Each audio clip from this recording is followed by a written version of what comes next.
covering that. It blows me away. It blows me away. And I was in a live. I'm not even sure when it was, a few days ago, and someone said, "Are you all you're going to do is talk about politics?" This is a political live stream. That's what we talk about. And I find it funny that the same people that bitched and moaned about everything, the Biden crime family, Hunter's penis, all this kind of shit for the last 4 years, are now trying to say, will you guys please stop talking about it because you're hurting our feelings? Please. Please. Please stop talking about politics. It's divisive. Can't we all just get along? Please? Please? You can miss me with that fucking nonsense. It's a joke. Anyways, please continue to like and share the live. Tapping is clapping. Sharing is caring. We appreciate you very much. All right, so our topic today, in case you didn't know, that Donald Trump's priorities for 2025 and for his administration is to raise prices, help Vladimir Putin, raise our taxes, and replace lazy Americans with skilled immigrants. Yeah, that's the plan. Oh, Mike, get the box, Mike, so I can dunk on you. I'm feeling feisty today.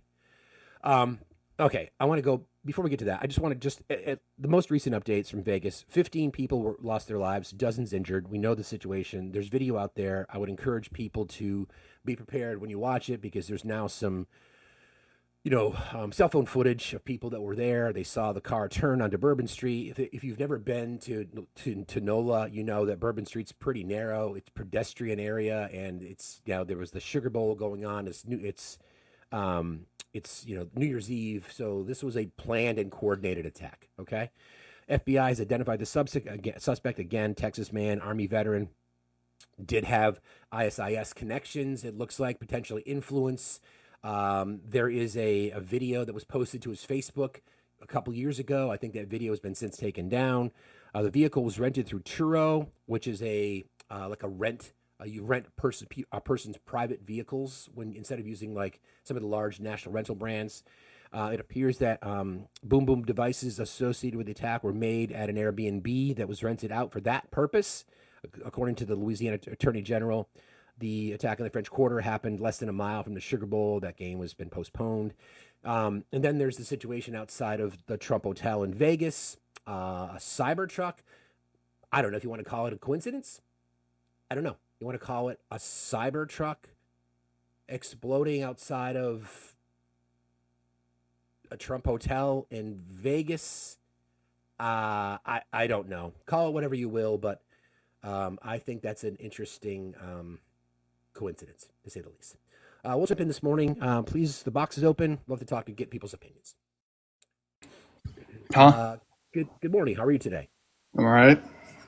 What's on your mind? So y'all still think that he's running off Project 2025?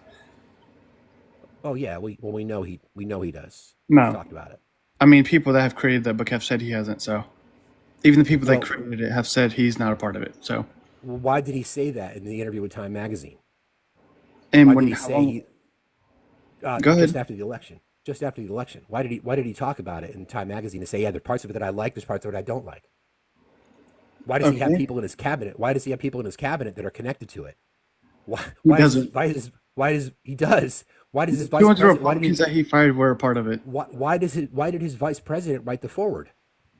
Huh? His vice president, J.D. Vance, wrote the foreword to Project 2025. Do you have proof of that? Look at it, my guy. It's his name's on it. Just because his name's on it doesn't mean he wrote it. Good one. J.D. Vance wrote the foreword to Project 2025. Dude, so because his name's on it, you think he wrote it? That's hilarious. Why would his name be on it if he didn't write it? Doesn't mean someone else can't put his name on there. So you think somebody just forged his name? The same way they put Trump's name in there. It wouldn't surprise me. They'll do anything. You're kidding me, right? No, I'm not kidding you. So it doesn't matter to you that people like Stephen Miller and Steve Bannon, Trump's allies, have all come out and said, yeah, that's been the plan all along. We're using Project 2025. And where's the proof? You act like someone can't just say that and try to their own words, my guy. But you can't act like they can't blacklist Trump. They've been doing it to him for like 9 years straight. What is blacklist? Blacklist? Accusing him, trying to make him look like he did something when he really didn't. What did I accuse him of? I'm talking about them saying that he did that. Just because they're saying he's a part of it doesn't mean he is. He's Y'all just admitted believe it anything y'all himself. hear. He's admitted it himself, man. So if I said, for example, let's say I say you robbed a Would you store. would you admit You to think something anybody's if gonna you believe that? would you admit to something if you didn't do it? Huh? Would you admit to something if you didn't do it? Yeah, I would. Because I'm not gonna lie about it. You would lie about it. You would just admit to doing something that you didn't do? Huh? Listen to my words. Would you admit to doing something that you didn't do? No. So why did Trump admit that he has connections to Project 2025? Why does he talk about it in the Time magazine interview? Yeah, there's lots of it that I like. There's some parts I don't like. So What's wrong with that? There's some parts I don't like too. but there's parts that he likes, and they're There's implementing some in parts there of it. there's some in there that we like too. It's a 900-page book, dude. I understand that, but you just said he has no connections to it, and I'm explaining to you that he absolutely does. That's not saying he has. Man, let's try this. Let's try to be at least a little bit objective, okay? So, I have, if necessary, I have the Trump decoder ring, okay? So this is what I think's happening. So on the Trump decoder ring, it says, so when Trump says, "Did you know?" What he means by that is, I just found this out. When Trump says, "People are saying," what he means by that is that I'm making this up. When he says, "We'll see what happens," he means I have no idea what's happening. When he says fake news, he means this information makes me look bad. And then when he says believe me, Fake news that means means I'm lying about him. Fake Oh, news means lying about him. Exactly. Fake news. This information makes me look bad. So once again, all these people that are connected to Project 2025 are part of, so many are part of his cabinet. Can you show me proof? You can do the work Just yourself, because their man. names are in it doesn't mean they're a part of it. I can put your name in there and say you're part of They it. are, but they're part. Do you know what do you know what the cabinet So is? if I put your name in there, I can just say you're a part of it? Hey, my guy, do you know Make what it the make sense. cabinet? Do you know what the cabinet is? Yeah, I do. What is it? Huh? What is the cabinet? The people he's appointing currently. Right. And they are connected to Project 2025. Their names are all over it. They were authors of it. Okay? They're authors of it, right? So when they're hold on. I'm trying to help you out here. When there are authors of Project 2025 and his vice president wrote the forward, and Steve Bannon and Stephen Miller, who are also connected to Trump in many Steve Miller's in his setting immigration policy, they're all saying, "Oh yeah, Project 2025 has been the playbook all along." So how is it that he cannot be connected to it? Think about it. Just try to think about it logically, okay? Because someone says that doesn't mean Trump is running off of it. Y'all believe anything you'll hear, even but if it it's not does Trump. mean that. But it This does is the mean problem. that. No, man, because this is the problem with the left. Y'all believe anything you'll hear. This is sad, dude. But it does mean that. Y'all Brad. tried It everything does. to get him So to how not about get in this? office. How about this? If he wanted to disassociate himself from Project 2025, he should say, "I'm not going to have anybody who had anything to do with Project 2025 in my cabinet." Why didn't he do that? Instead, he brought people in that are connected to it. And people can run off of different things, just like Kamala did when she ran on defunding the police back in She didn't run on that. 2016. She did Yes, she not did. run on Yes, that. she No, did. Again, Yes, why she are we? did. So now I we're can look up pivoting. the video for you if you want me to. So this is a debate tactic. Now you're pivoting because you know you're dunked on. No, I'm not. Explain to me again why he didn't just distance himself and say, "You know what? I don't want any connections with Project 2025 at all. I want no one involved in my cabinet. I want no one involved in my staff. I want no one part of legislation." He didn't do that. Instead, he brought those people in. Why would he do that? So it's okay for them to switch their political views, but when it comes to Kamala Harris, it's okay for her to We're not do that. talking about Kamala. We're talking about Trump. Why did No, he do because that? you're talking about running. You're talking about people No, changing their I'm political trying to get you to views. answer a question. I'm trying to get you to answer a question. Okay, please answer this question. You are convinced because Trump has even said that he's connected. To It's called them 2025. changing their political I'm not- views. but it's not changing his political views. It's the people that were in it. Yeah, but he brought those people into his cabinet And what makes you think they haven't changed their political views? because what they are doing is in Project 2025. No, they're not. What have they done? Do you know? Do you know what? No. What have they done so far? I'm going to answer Because they can't do anything right now. I'm going to answer to you. Okay, I'm going to answer for you. Part of Project 2025 is mass deportation. Part of Project 2025 is eliminating the Department of Education. And Obama deported. I'm not done talking. I'm answering your question. Part of Project 2025 is shifting power of three-letter agencies to the executive branch. That's what he is doing. That's what Doge is doing. Part of Project 2025 is going after social programs. That's what they're doing. Again, J.D. Vance wrote the introduction to Project 2025. He is Donald Trump's vice president. Show me proof Stephen of that. Miller, I'm not done. Stephen Miller setting immigration policy, part of Project 2025. Steve Bannon, you know who Steve Bannon is? No, I don't. You don't know who Steve Bannon is? I know people that are very well known, but I don't know him. Okay, Steve Bannon is one of the this fucking awful looking horrible guy. Looks like a Muppet who does a right wing, does Breitbart News, right wing echo chambers, been a hardcore Trump supporter from the very beginning.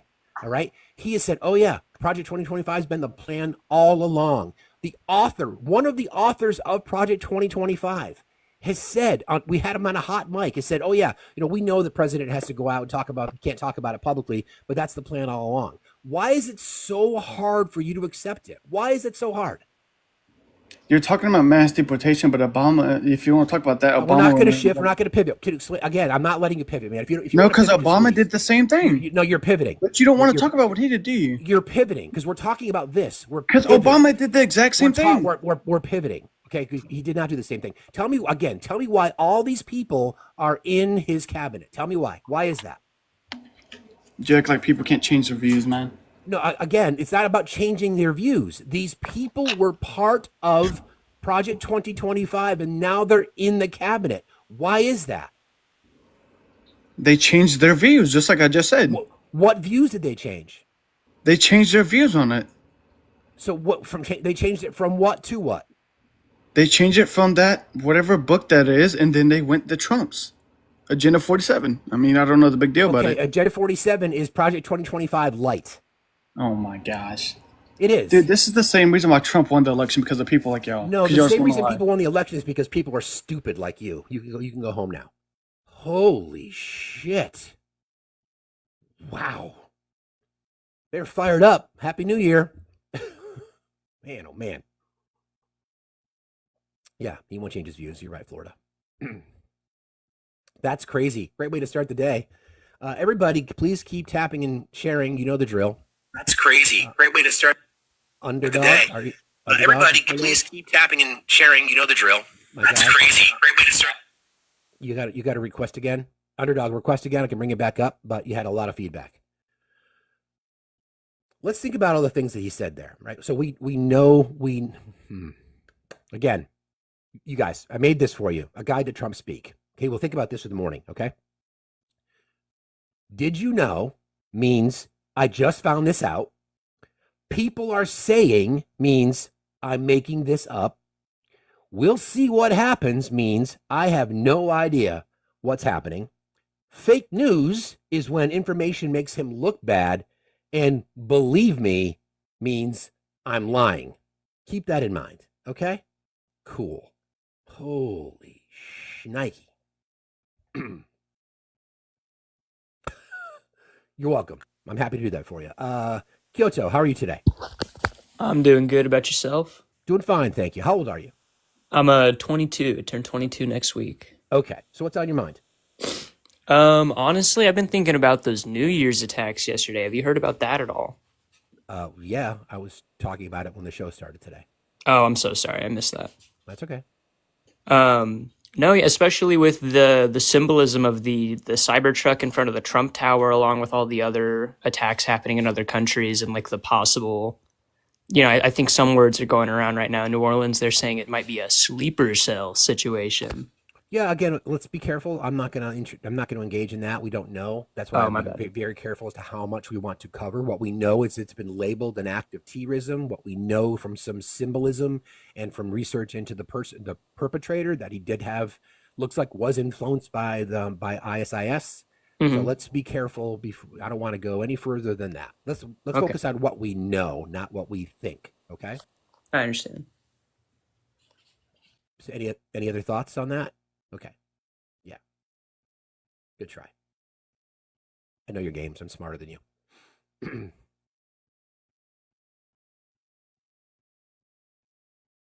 Everybody, please keep tapping and sharing. Mike, there's a gift goal. Please consider contributing to that, guys. I would really appreciate that. We haven't hit a gifting goal in a long time. Also, in the merch store, there's a link in the merch store. You can get yourself I Am Fucking Z t-shirts and some brand new shirts available, including Don't Be Stupid, spelled STOOPID, and The Resistance. Also, there's a link in my link tree. There's a member of our community who's in need of some help. You'll see a GoFundMe there. You can read about the information. If you have a couple of bucks here and there, and that's something you can probably help out with, we would really appreciate that. We know things are tight, but we've seen this community step up many, many times. Tyler, you're timing out. Okay. Crazy. Everybody, again, Happy New Year. I hope your New Year's off. I don't make resolutions. Somebody just asked me that, but I'll talk about that in a second. Genia, how are you today? Good, how are you? I'm sorry, can you hear me? Yes, I can. What's on your mind? Okay, I'm sorry, I'm walking outside in the cold here in Michigan. Yeah, I we have just it too. wanted We had a snow day up here, as a matter of fact. Right.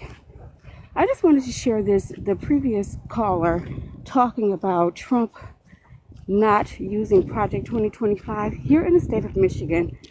The Republican former U.S. Congressman Pete Hoekstra contributed to Project 2025. He actually campaigned and was working with Donald Trump throughout his campaign in the state of Michigan, going along with him, taking him to various cities that were Republican cities that normally are not campaign stops. I mean, one of the first places that he went to was Howell, and it's kind of like the place that would be considered a sundown town here in Michigan, because that's where the Triple K kind of started here in the state of Michigan. So black people here don't really go to Howell for that reason. So now, fast forward, Trump has won the presidency. He has made Pete Hoekstra the U.S. ambassador to Canada. So they were definitely still working together, Oh, I although know. they lied and said that they weren't. I know. Fish Arlo, I just sent you an invitation since you seem to think that I'm afraid of you. So I just sent you an invitation, so that would show you that I'm not afraid of you. So please feel free to request. Sorry, Genia. Yeah, I know. And now we hear stories of these company towns that well, there's already one that's existing in Texas to support Starbase, which is an Elon Musk thing. So these company towns have a history where you can force the residents to do certain things, like go to church, like Oh my pay a gosh. certain amount of dues. These are things that are happening. There's a history of that kind of shit. So yeah, it's pretty disturbing. But thank you for jumping in today, Genia. I appreciate you very much. Thank you for having me on. Have a good You day. got it. You too. Fish Arlo sent you an invite. I'm here. Anyway, yeah, we'll talk about company towns in a minute because that is a little bit scary. It's just nuts. Tapping is clapping, friends. Sharing is caring. We appreciate you. And then I've been told that I need to be more zen. I am fucking zen. Available in the merch store. And by the way, we are still selling merch to support our friend Brett and Nikki Cross. That's in the merch store. It's the t-shirt that says the sound of children screaming has been removed. For those of you who know the story, you know exactly what that means. Any and all proceeds from the sales of those shirts will go directly to Nikki and Brett. And we've sent them, I think it's been close to $3,000 between myself and USMC Angry Vet Matt, because we had the same shirt in our merch stores. So it's kind of a cool thing that we're doing. So if you want a shirt, and I know most have shipped. All right.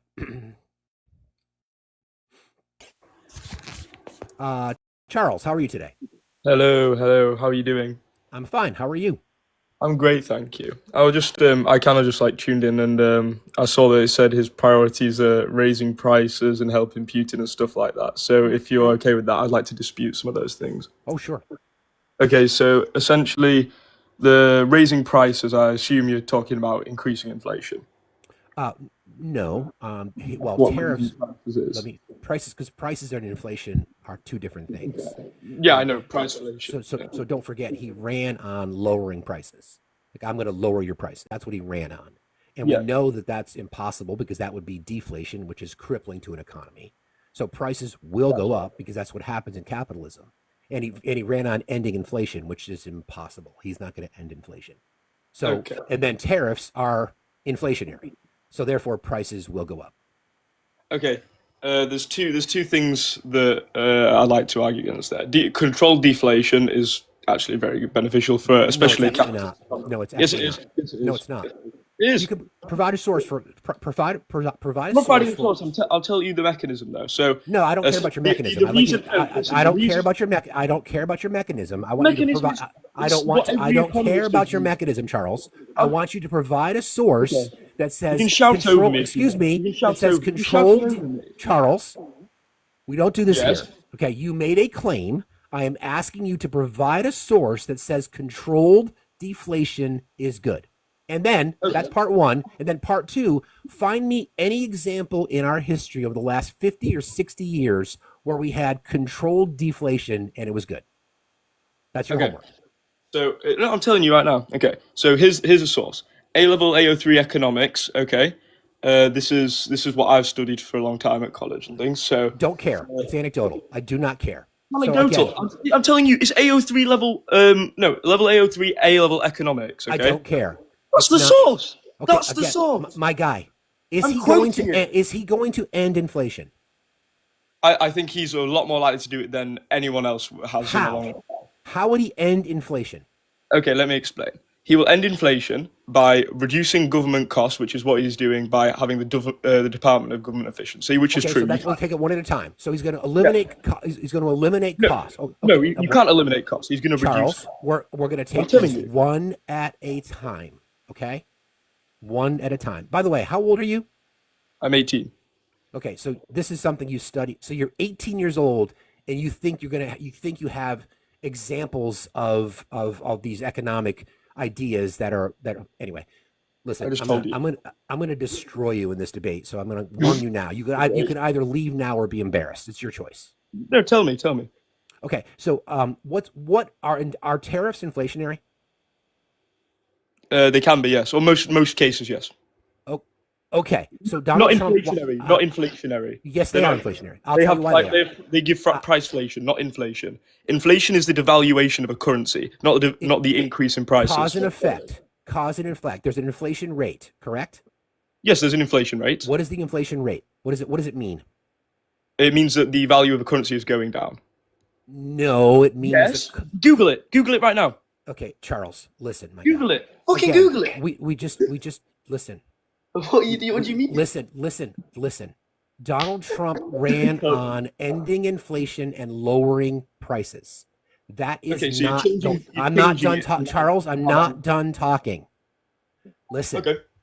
He ran on lowering and ending inflation and lowering prices. That is not going to happen. It is impossible. The reason I know that is because he's now backtracking himself on it. So why would he make that statement? Because again, $1.3 trillion is the amount of trade and imports that we get between Canada, Mexico, and China. He's talked about levying tariffs on each one of those countries. So what's the mechanism of a tariff? How does it work? Okay. So a tariff is where a country that's exporting goods, let's say to the United States, because that's the example we're using, they have to pay an extra tax on that, which usually means that they will charge more in a store. Or if they want to increase their business profitability, they will open factories or stores inside of the United States, which means they pay income tax to the government. Okay, So that's incorrect. That's incorrect. So the issue here, this is what you don't understand. So if we were to levy a 25% tariff on China, let's just use 25% because that's the number they talked about. And so China is going to get paid. They're going to get paid. So the cost goes up. They're still going to get their money. Let me finish. They're going to get their money. The importing country and corporations then pay that 25%, which then passes that cost onto the consumer. So by definition, a tariff is inflationary. It will cause prices to go up. Now, why do you think the United States and other countries buy products in such large volumes from countries like China? Because they're a lot cheaper.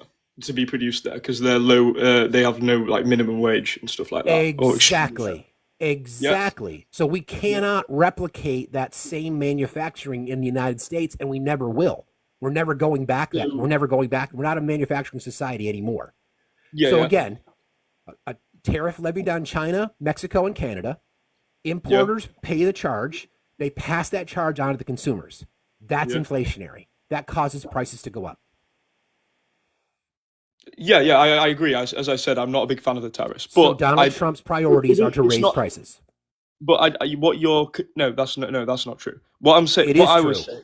No, listen to me now, okay? I've listened to you. What you said is inflationary, and it is not inflationary. It will not devalue the currency in any way. It is inflationary. Prices will go up. That's Inflation rate price inflationary. That's price inflationary. Again, inflationary means it my guy. devalues the currency. My You guy. understand that, right? Again, no, I don't. I'm well past You don't your understand 18. I do understand that I'm well past your 18-year-old entry level into economics. What we're talking about is the You're right, promises because you're that wrong. I'm not done talking. What we're talking about is the promises that Donald Trump made. The promises he made were to end inflation and lower your prices. And based on this model that we just went through, okay, that is impossible. He knows it, which is why he's backtracked on it. Well, no, I mean, as I said, I don't think tariffs are a great idea at all. I'm not a fan of them. They didn't work when they were used like in the late 1800s and early 1900s. Tariffs are actually Targeted tariffs can work very well. We've always done that. No, that's like an embargo though, like we're doing on Russia. We fully stopped That's imports. different. Again, but targeted tariffs can be effective if used properly. Blanket tariffs are inflationary. They're not inflationary. They are. No, I agree they'll raise prices, but that doesn't mean they're inflationary. Again, they By are. definition, it's not. By definition, it's not. By definition, they are. Okay, how will it devalue the dollar then? How will that devalue the dollar? Make the dollar worth less? Because it's based on the CPI. Do you know what the CPI is? Yes, Consumer Price Index. Okay, it's based on that. So the math connected to all of this in this argument is not the point. The point that we're talking about is the promise that Donald Trump made. The promise he made was ending inflation. And again, the first example I gave you talked about measured deflation. There's not one sophisticated past first year economist globally that would ever say that deflation is good. It's not good. It drives up unemployment. It's a horrible thing. So that's ridiculous. You should research that. The promise that Donald Trump made was he was going to end inflation and lower prices. He said he was going to end the war within 24 hours of being elected, not inaugurated. He promised middle-class Americans he was going to cut their taxes, and he's actually going to raise our taxes. And he wants to replace lazy Americans with skilled immigrants. So this is the point of our show today. These are his priorities because he's telling us he's going to do it. Right. Okay. So again, would you agree that we cannot manufacture all the items that we purchase from China in the U.S.? I think as long as the minimum wage is as high as it is, definitely not. $7.25 minimum wage? Yeah. So then we can't. So therefore, As long as prices that's go up, high, consumers pay more money. Thank you for proving my point. Well, So- no, I'm not proving your point. I'm telling you you. are. I Have a agree good on day. the tariffs. Was I that cocky and arrogant when I was 18? Probably. Jesus. Oh, the tears of unfathomable sadness. Yummy. Okay. I don't know what that was. You just found a Forbes article that says tariffs do not inflect inflation? Okay. Cool. Hi, Erica. I'd just like to apologise on behalf of my entire nation for that absolute shit show. Well, due respect, my friend. He went through your education system. Well, I listen, A-level economics, right? You do A-level economics between the ages of 16 and 18. It is not sophisticated in any way. You can go to university and study economics without an A-level in it. Yeah, no. Good morning, Skeet. Good morning. I was just letting you know how disgusting you are. Like you're disgusting to That's America. nice. That's nice. Thank you. Yeah, I don't understand why you wouldn't let the kid talk. He was definitely setting you in your place. You don't even know your fucking definitions. You're a fucking moron. What's a tariff, Skeet?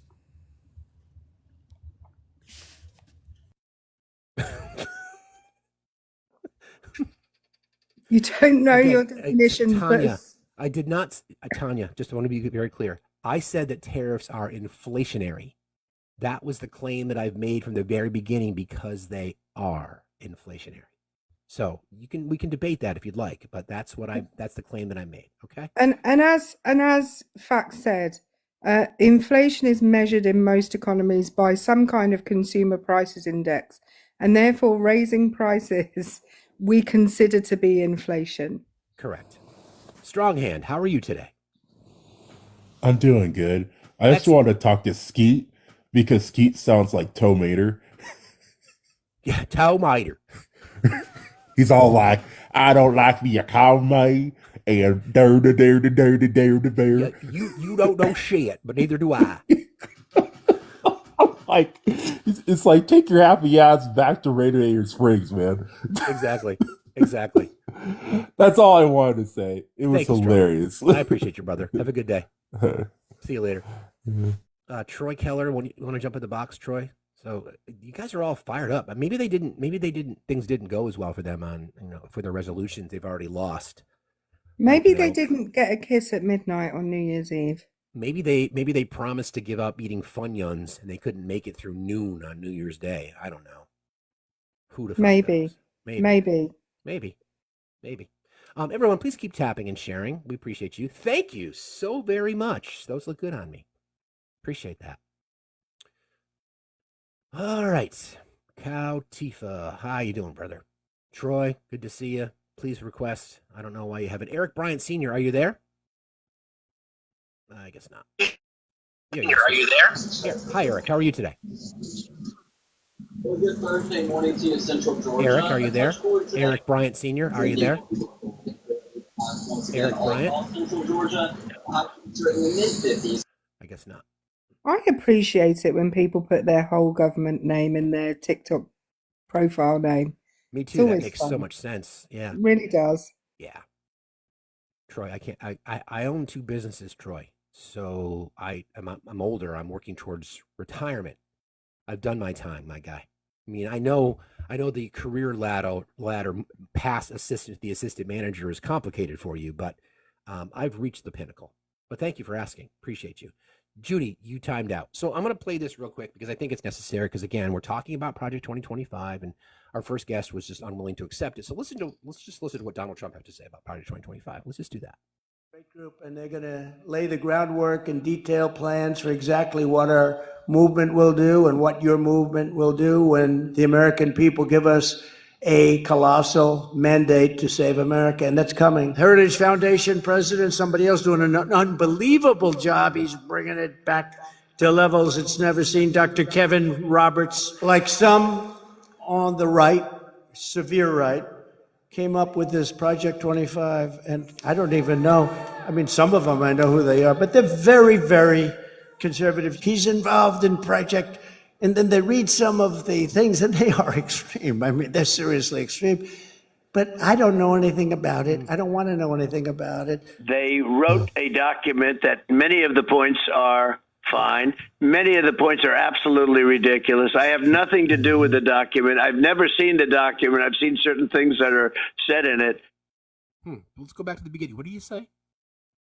This is a great group, and they're going to lay the groundwork and detail plans for exactly what our movement will do and what your movement will do when the American people give us a colossal mandate to save America. And that was in April of 2022. And guess what? He was starting to get a little bit of heat inside his circle. Like, sir, you probably shouldn't be talking about that kind of stuff. So then later, if you heard that, he's like, oh, yeah. Anything about it. I don't want to know anything about it. They wrote a document that many of the points are fine. Many of the points are absolutely ridiculous. I have nothing to do with the document. I've never seen the document. I've seen certain things that are said in it. So then he said he's never seen it. And then I find that really, really interesting because in the Time magazine interview, he said, and where is that? Well, I'm looking that up, Erica. You can share what you want. Yeah, this is chapter 2 of Project 2025, and you'll see underneath the name of the chapter that it says the name of someone called Ross Vote. I haven't got my glasses with me. Trump's appointed him to the cabinet. So isn't it weird that all of these people who've written chapters in Project 2025 just happen to have appeared in Trump's cabinet? It's really bizarre. And they've also, I don't know if anyone's noticed this, they've also renamed it the Mandate for Leadership rather than Project 2025. So I think this is sorry. No, that's okay. Apparently they don't like numbers. I don't know. So this part's very telling. So this, again, beginning of this, he talked about how, I'll just play it again because there's context here. You guys know me. I love context. Great group, and they're going to lay the groundwork and detail plans for exactly what our movement will do and what your movement will do when the American people give us a colossal mandate to save America, and that's coming. Heritage Foundation president, somebody else doing an unbelievable job. He's bringing it back to levels it's never seen. Dr. Kevin Roberts, like some on the right, severe right, came up with this Project 25, and I don't even know. I mean, some of them I know who they are, but they're very, very conservative. He's involved in Project, and then they read some of the things, and they are extreme. I mean, they're seriously extreme. But I don't know anything about it. I don't want to know anything about it. They wrote a document that many of the points are fine. Many of the points are absolutely ridiculous. I have nothing to do with the document. I've never seen the document. I've never seen the document. Funny, though, when interviewed by Time magazine, the question was, during the campaign, you disavowed Project 2025, but so far, at least 5 people you've appointed to top positions in your cabinet have ties to it.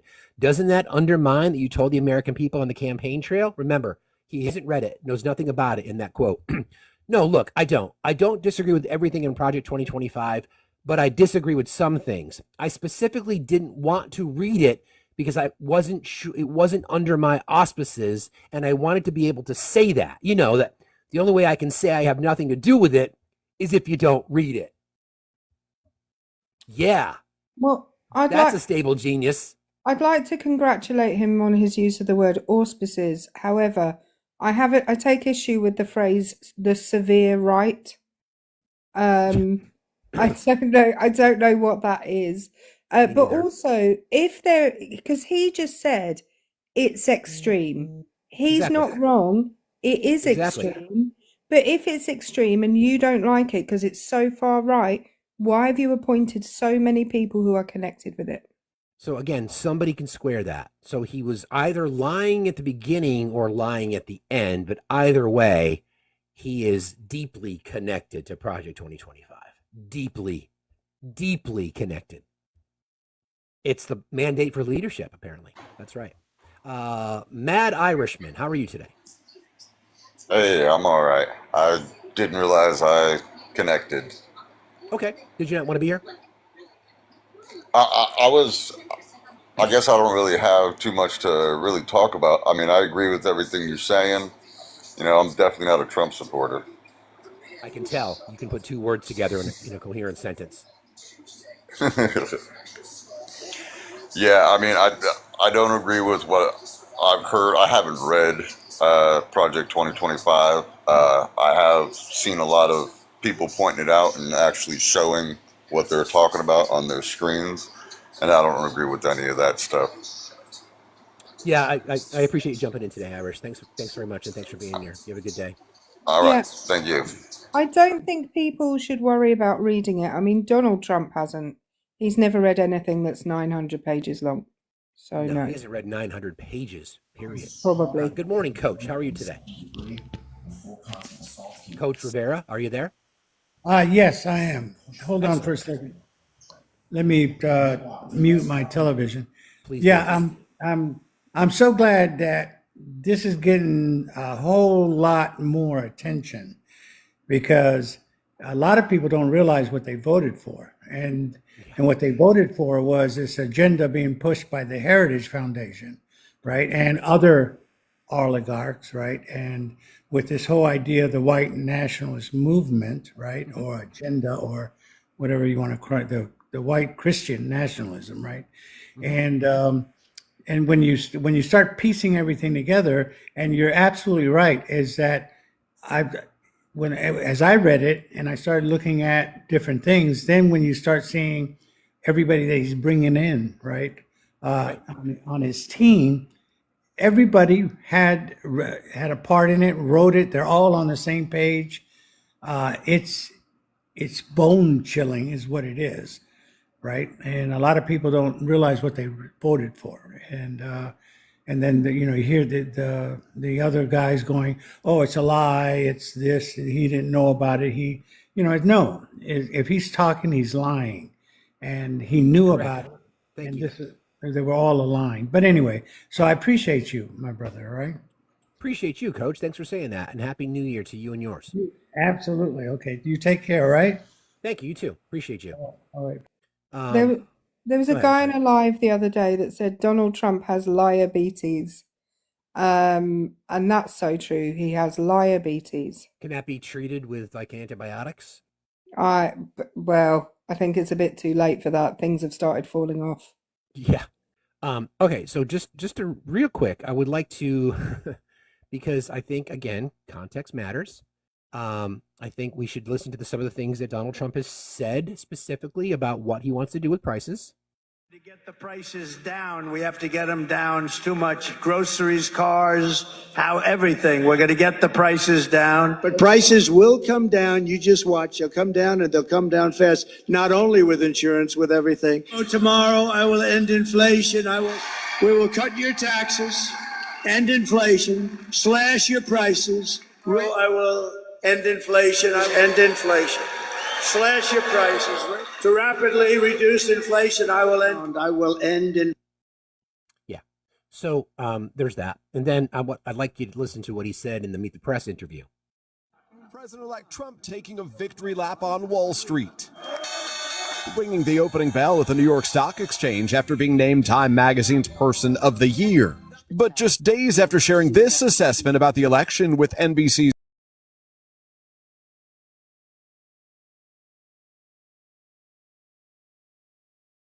because we have the evidence and the truth and the facts on our side, and you have your fifis. So there's that. All right. Bring up King.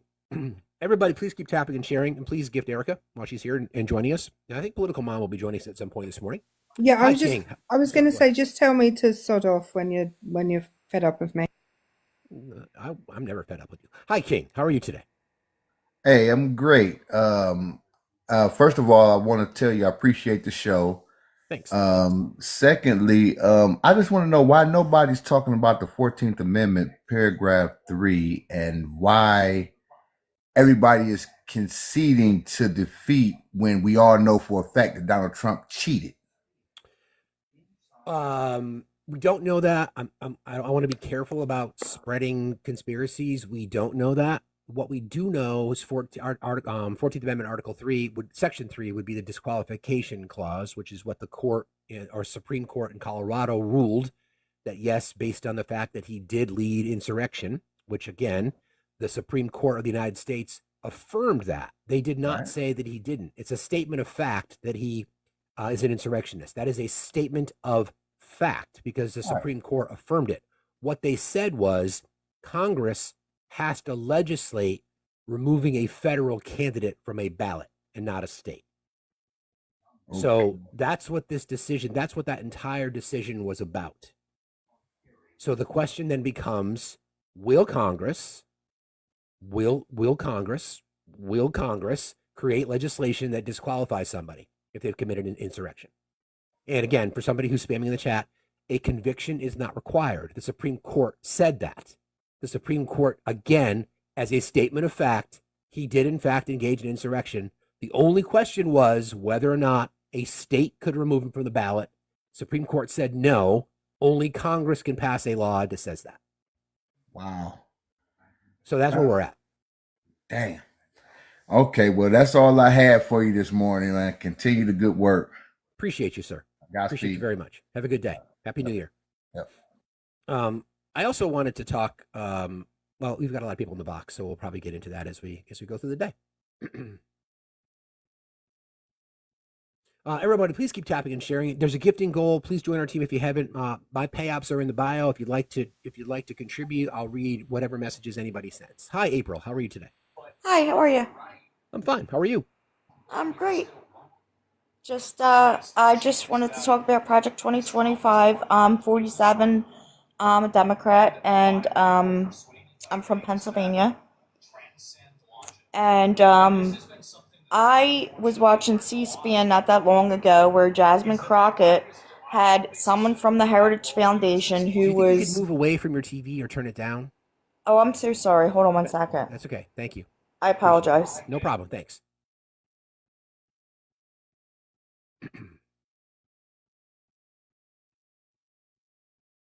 You can come back, April. It was hard to hear with the background noise. That's just me. It may not have bothered anybody else, but I just couldn't hear anything.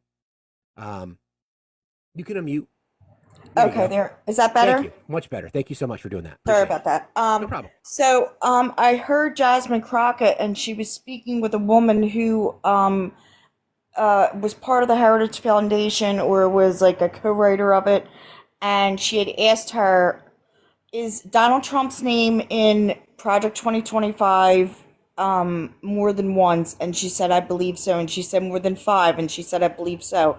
And she said, what about more than 10? And she goes, yeah, I believe so. And she goes, yeah, but if I tell you that he is in there over 325 times, Donald Trump's name is in Project 2025 325 times, would you disagree with that? And she goes, no, I cannot disagree with that.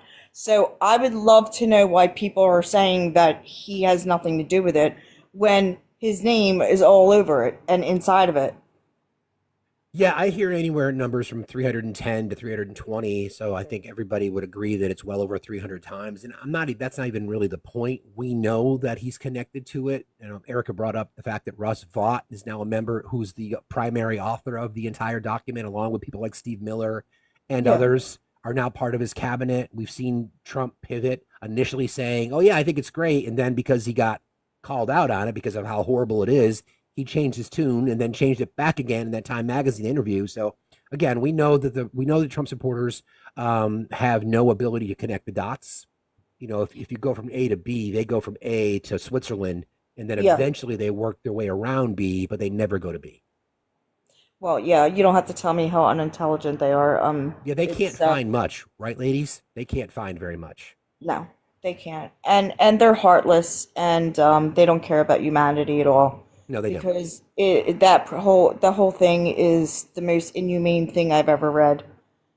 Yeah, I agree. It's a horrible. It's just the eradication of rights across the board for just about every marginalized group. For people everybody who looks like me, we're safe, but everybody else, screw it.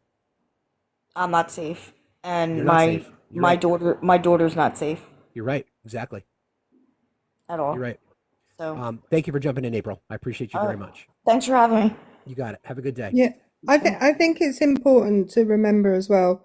Viktor Orban in Hungary has run a very similar program to Project 2025.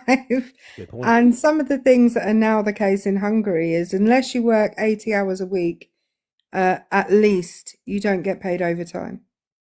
Yeah, and that's in Project 2025. Here is Trump Listen to this. On H-1B visas, making it clear he's going to. So I want to talk about this real quick. We've got some more folks in there because another lie that he told is that he's going after brown people, right? All the brown people, mass deportation, numbers pushing 10 to 15 million, whatever that might be. That was going to start on day one. Tom Homan, his borders ours, double down, going to be tell people to pack their bags, going into, sanctuary cities, as he put it, violating people's constitutional rights. And now, because Trump is the master of the pivot, especially when he's dancing, this is what he had to say about H-1B visas. H-1B visas, making it clear he's going to gut them to prevent foreigners from taking American jobs. H-1Bs should be used for top, highly paid talent to create American jobs, not as inexpensive labor program to destroy American jobs. Trump does a dog and pony show when he's president.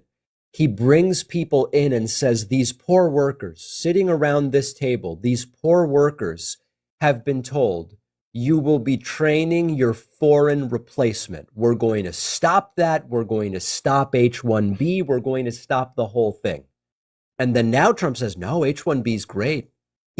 President Musk is correct. We're going to do it, and I love it, and people at my clubs, and so on and so forth. Except the people at his clubs are on H-2B visas, as we talked about earlier today. Here is So again, it's the flip-flop because President Musk and Vivek believe that the American workers are lazy and incompetent, therefore they need to be replaced.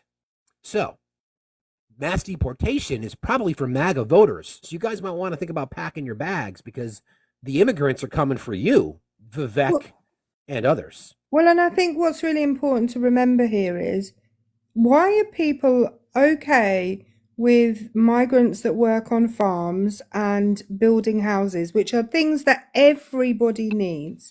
Correct. Why are people not okay with that, but they are okay with migrants taking the well-paid jobs that you need a lot of training for? Like, that's just a ridiculous idea. I agree. JMC, how are you? I'm sorry, Erica. No, Hey, no, how's it going? I Yeah, was just okay. I was just going to finish off super quick by saying I think that immigrant labor is needed by Western countries with declining populations or declining birth rates. And I've got some audio to play on that too. Across all sectors. That's but right. They don't. JMC, how are you today? Good. How's it going? Excellent. What's on your mind? No, I did have this same debate the other day, and I did find it hypocritical to think that the H-1Bs bring in, tech talent would be kind of hypocritical. But America I was first, also right? What? America first, right? Yeah, that's exactly what I said. I mean, if you're going to hold it on one end, then you got to hold it on the other.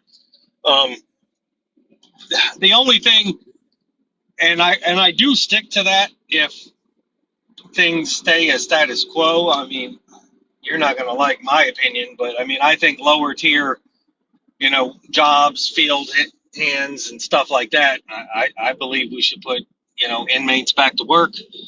But if we don't implement that, then everything being the way it is, then you have to hold true to it being on one end and the other.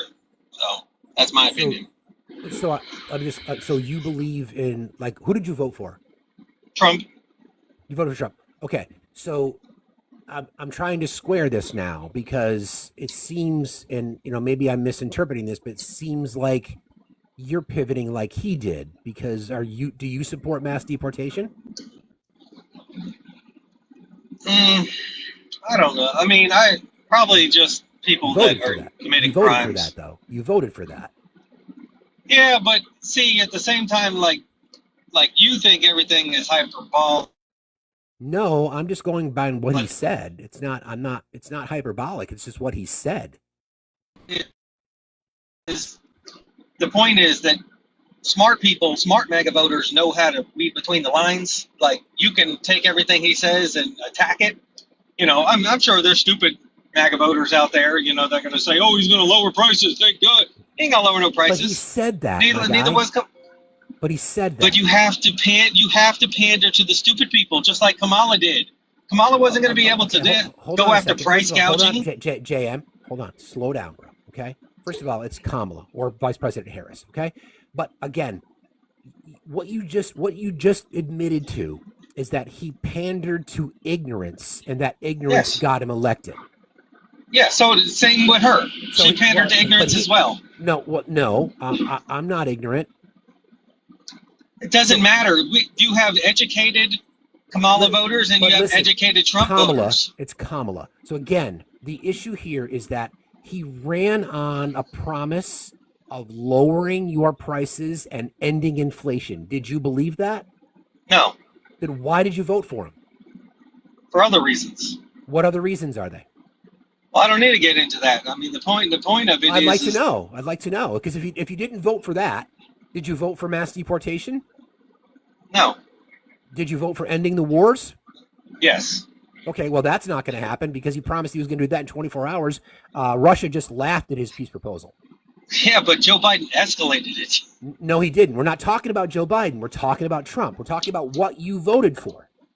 You voted for him, the promise of him ending inflation. We also knew that he was going to end it in 24 hours.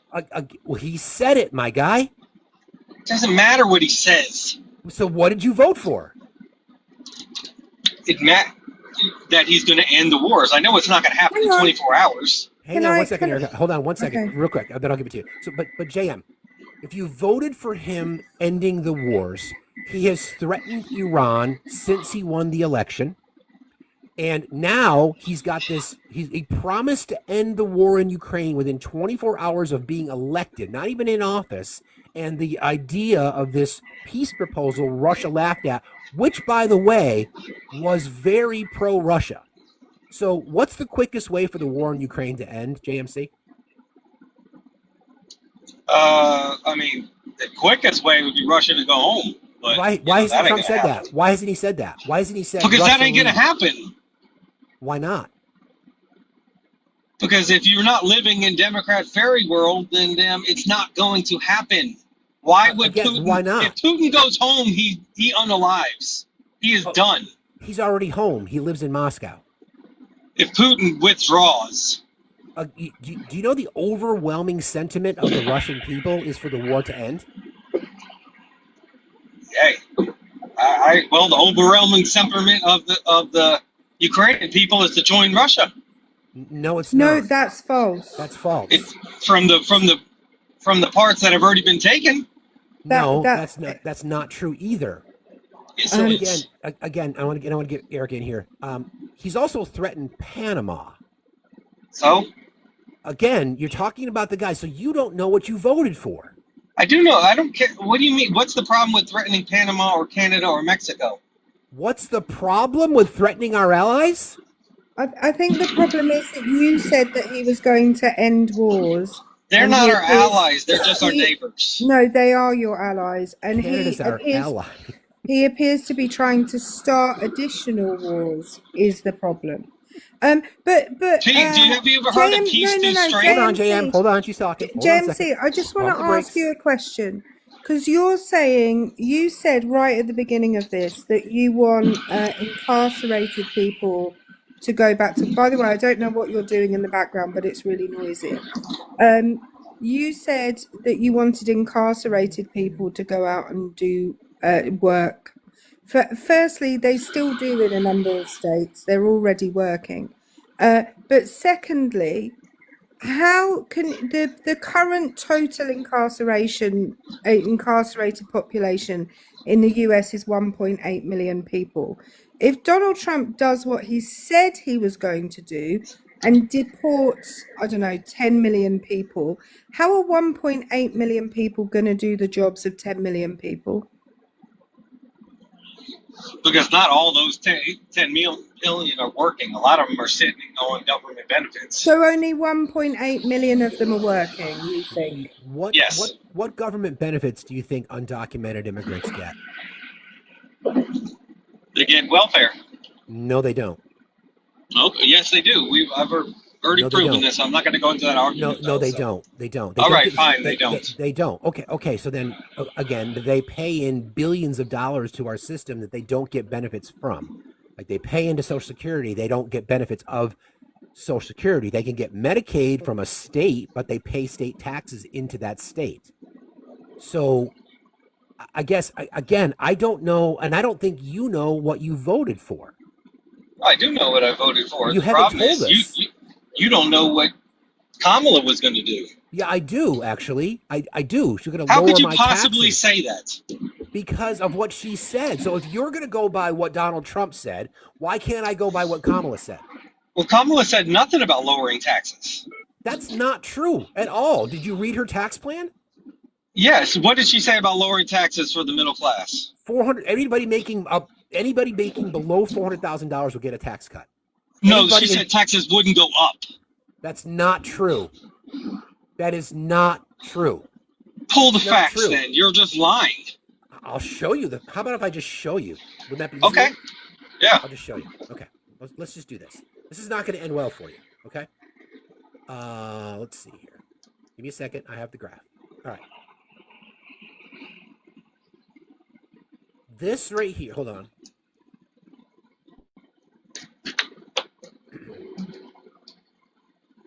This right here is Kamala Harris's tax proposal. This is from ITAP. It's the tax and economic policy. Okay, this is nonpartisan.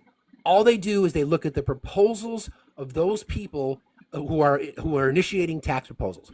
Everybody in this tax bracket, everybody below $400,000, according to Kamala Harris's tax plan, her proposed tax plan, would get a tax cut.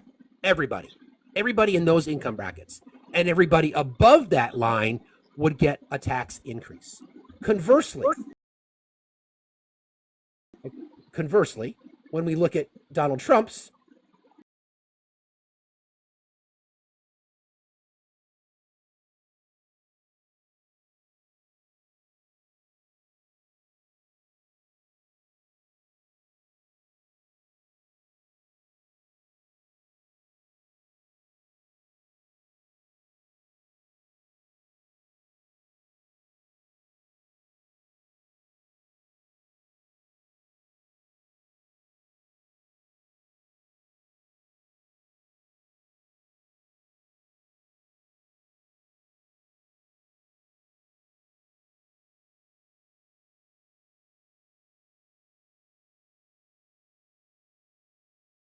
Vice President Harris here will pay more in taxes. They believe we need to chart a new way forward by both making our tax system fairer and prioritising investment and innovation. Well, that's And all I ever. You don't need to read this whole thing, but that's all I ever heard. That no one under 400,000 would pay No, but more in taxes. I'm only reading you part of it. You can go and look at this yourself. She has 82, Well, I just said she has 82 pages of policy.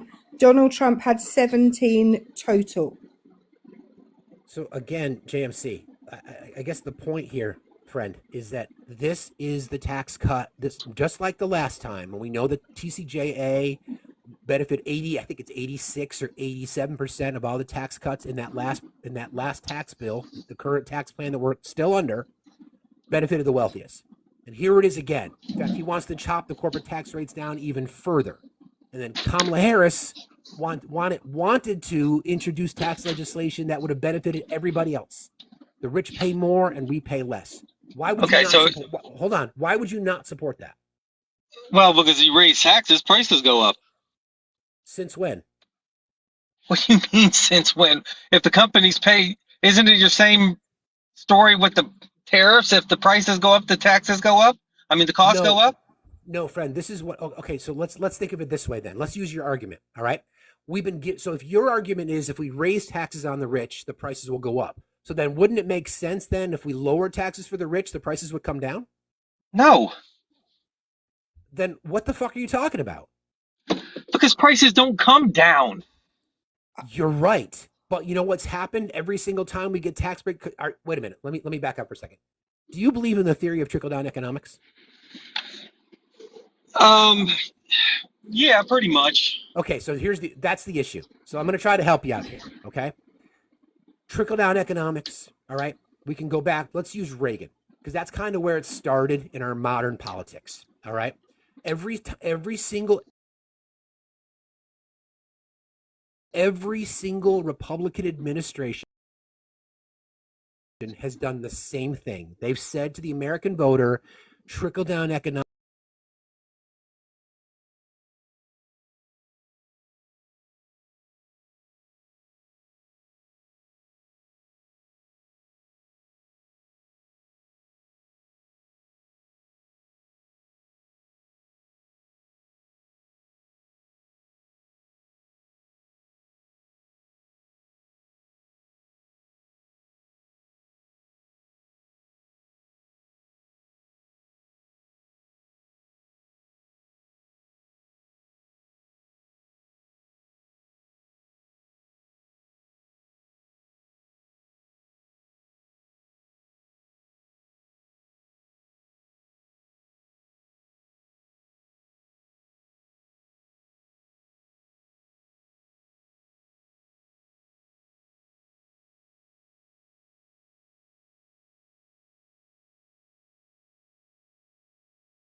the tax proposals submitted by each of the candidates. Donald Trump's would raise taxes for the middle class just like it did the last time, okay? And then we look at the other image. Hold on a second. I'll find it. And then Kamala Harris, the same group, the same tax brackets, we would all get a tax cut. So what do you think is better? A tax cut for you and me, the working class, or more tax cuts and subsidies for billionaires? Well, obviously a tax cut is better. Okay. So then why didn't you vote for that? This is what I think. Because you said Kamala Harris didn't have any information about this, you chose not to read it. Now, if you had known this, if you had known that her proposed tax plan would have cut your taxes, would you have voted for it? No. Why not? Because I still think they're overall heading the country in the wrong path. What path? Let's be specific. A path of war. I think a path of war. Yeah, I think What they're does that mean? warmongers. I think all they want to do is go to war, and I think that. Why would you say that? Why would you say that? Because she puts what no is wrong- presence in the world stage. She has no to who? presence. According to who? According to me, because I'm the voter. So that's your opinion.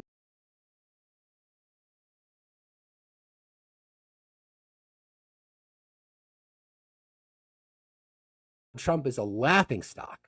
Well, that's your The laughing stock. that's definitely your opinion, and you shouldn't even be I talking also- because you don't live here. No, You can I shut can up, talk. I can JMC. talk You can about shut up. whatever I like because I can. Well, but I because just your wanna country point- is so screwed up, you have to worry about ours. We're not JMC, talking about my stop country. talking. My guy, just hold on, Erica, 1 second. I want to point something out, JMC. You let me talk, and then as soon as Erica started to talk, you jumped on her. So prove that you're not a misogynist and let her talk. Thanks. Well, all I was going to say is I just searched the entirety of Trump's 17 pages of policy for the word tax or the word tax credit. It doesn't appear in it anywhere. So he made verbal promises, but he didn't make anything written. He didn't make any written promise on what he was going to do about taxes at all. So again, this is what I think. All right, this is what I think. I think, like a lot of Americans, you're apathetic and lazy. Most people, you're in a large group of people who really don't know anything about. All they do is listen to rhetoric from wherever they get it from, whether it's Fox, whether it's NBC. Again, we have a real issue in our country with people not willing to look past the headline. If you had looked into the tax plan, you would have been like, wow, there's a tax benefit for me here. And there's an increase in child tax credit. Wow. There's also an approach to go after pharmaceutical companies to lower the cost for more prescription drugs. Wow. There's an opportunity to buy into first-time home buyers, a $25,000 tax credit subsidy. Wow. There's also a tax break for entrepreneurs who want to start a small business, $50,000. All those things under Kamala Harris's tax policies and economic policies, which benefit the middle class. And what we get from Trump is none of that. Instead, just more corporate tax cuts.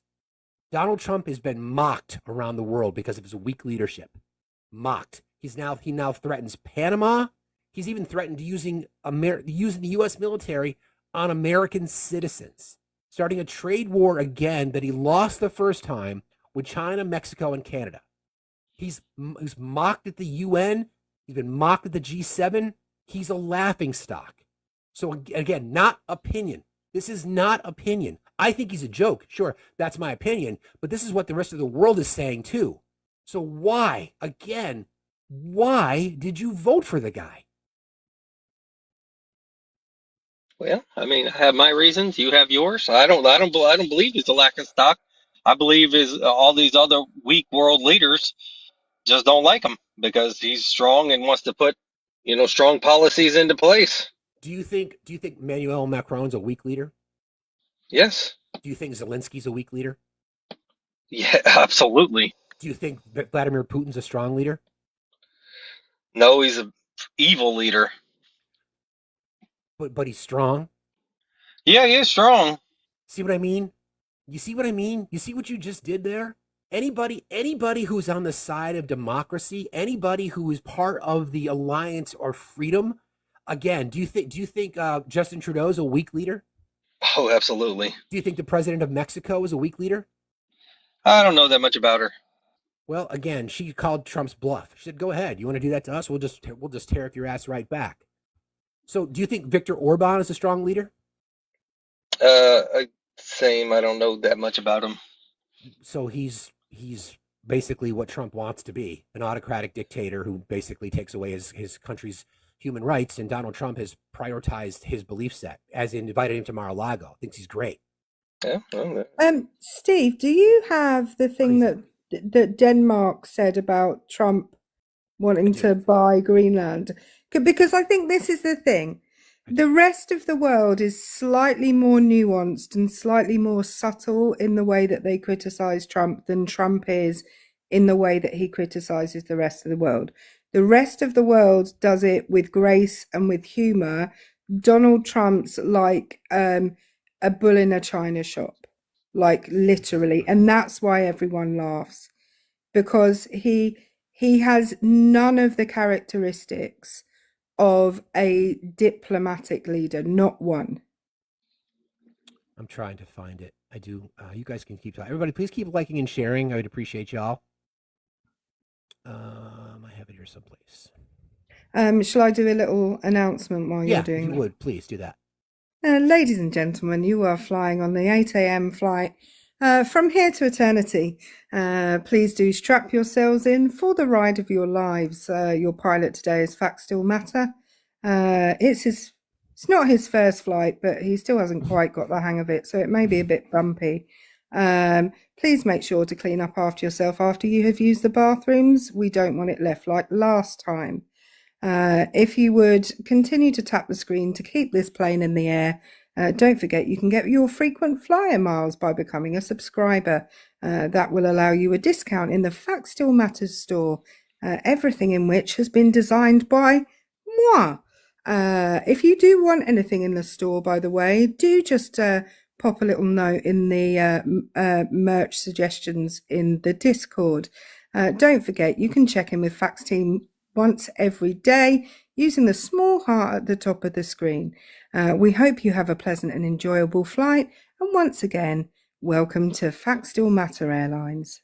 Thank you. I can't find it. But basically, the idea behind it, JMC, is that Denmark's like, we're not selling you Greenland. Don't be fucking stupid.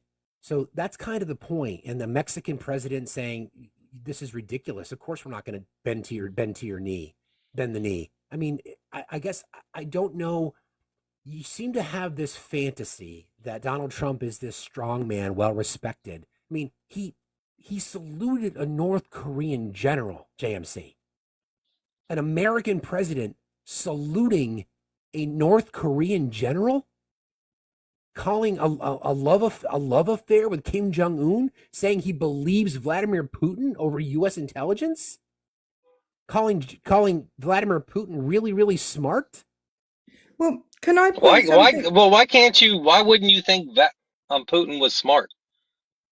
That's not the point. Whether I think he's smart or not. I mean, has any president ever called Vladimir Putin, praised him in any way? I think it was a genius move what he did. Why would an American president believe Vladimir Putin's words over our own intelligence agencies? Why? Yeah, I couldn't answer that. Does that make sense? What if Joe Biden, Barack Obama said, you know what? I think Vladimir Putin's really smart, and I believe him over our own intelligence agencies. You know what your reaction would be. You know it. Oh yeah, I do. But I also know, people were coming after Trump for 4 years saying he was colluding with Russia. Stop pivoting. It's not pivoting. It's part of the story. No, it's not. It's not. We're not talking about. That's got nothing to do with it. We're talking the example you just gave, and you admitted it. You said yes. If that was the case, and Vladimir and Obama said that, I would be all up in his shit. So why can't you hold the same standard to Trump? Why? Because it has a backstory. No. Can I just point out it doesn't though, because the FBI bought nobody bought any Please stop charges chiming against. in. I don't care about you. You're not No, even I from won't. here. I won't. You can don't drop be a me mis- if you want.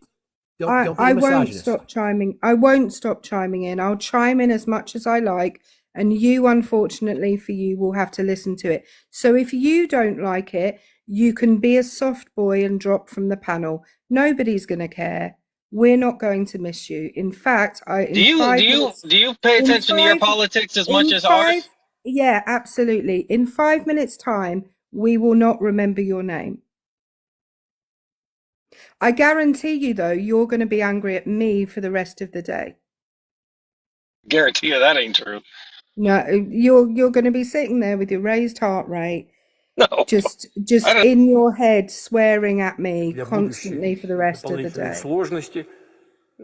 Такое тоже So возможно. this is Vladimir Putin in a speech, and it's translated. You can't really. I don't have the ability to share, but he says. But as far as then, what did Trump say? I've got a better audio. I guess the question. This is the thing, man, and I'm kind of getting bored with you because you're a misogynist. The issue specifically, though, is that you don't know what you're voting for, and you proved it. You were lazy, which is part of why they want to replace you with skilled immigrants. You're lazy. You're apathetic. You're caught in this fantasy that Donald Trump is going to solve all of your problems. He's going to raise your prices. He's not going to end inflation. He's not going to end the wars. He trusts dictators and autocrats. People, you know that there was a bounty placed on the soldiers, the heads of soldiers in Afghanistan by Vladimir Putin. Are you aware of that story? No. Okay, so there was a bounty. This has been proven, but again, this has been proven by global, not just U.S., but intelligence agencies all around the world have all said the same thing, friend or foe. They've all said the same thing. And during a famous meeting in Helsinki, the question then was asked to Trump, did you bring that up with Mr. Putin? I don't know why. I believe Mr. Putin. He basically said, I'm going to believe the guy that has unalived his own citizens when there was an issue of bounties placed on the head of American soldiers. I'm going to believe him, that guy, over global intelligence services. Are you okay with that? No. I would have to. I mean, this is all just hearsay. I mean, you don't know that it's not true either. Hearsay. It's not hearsay.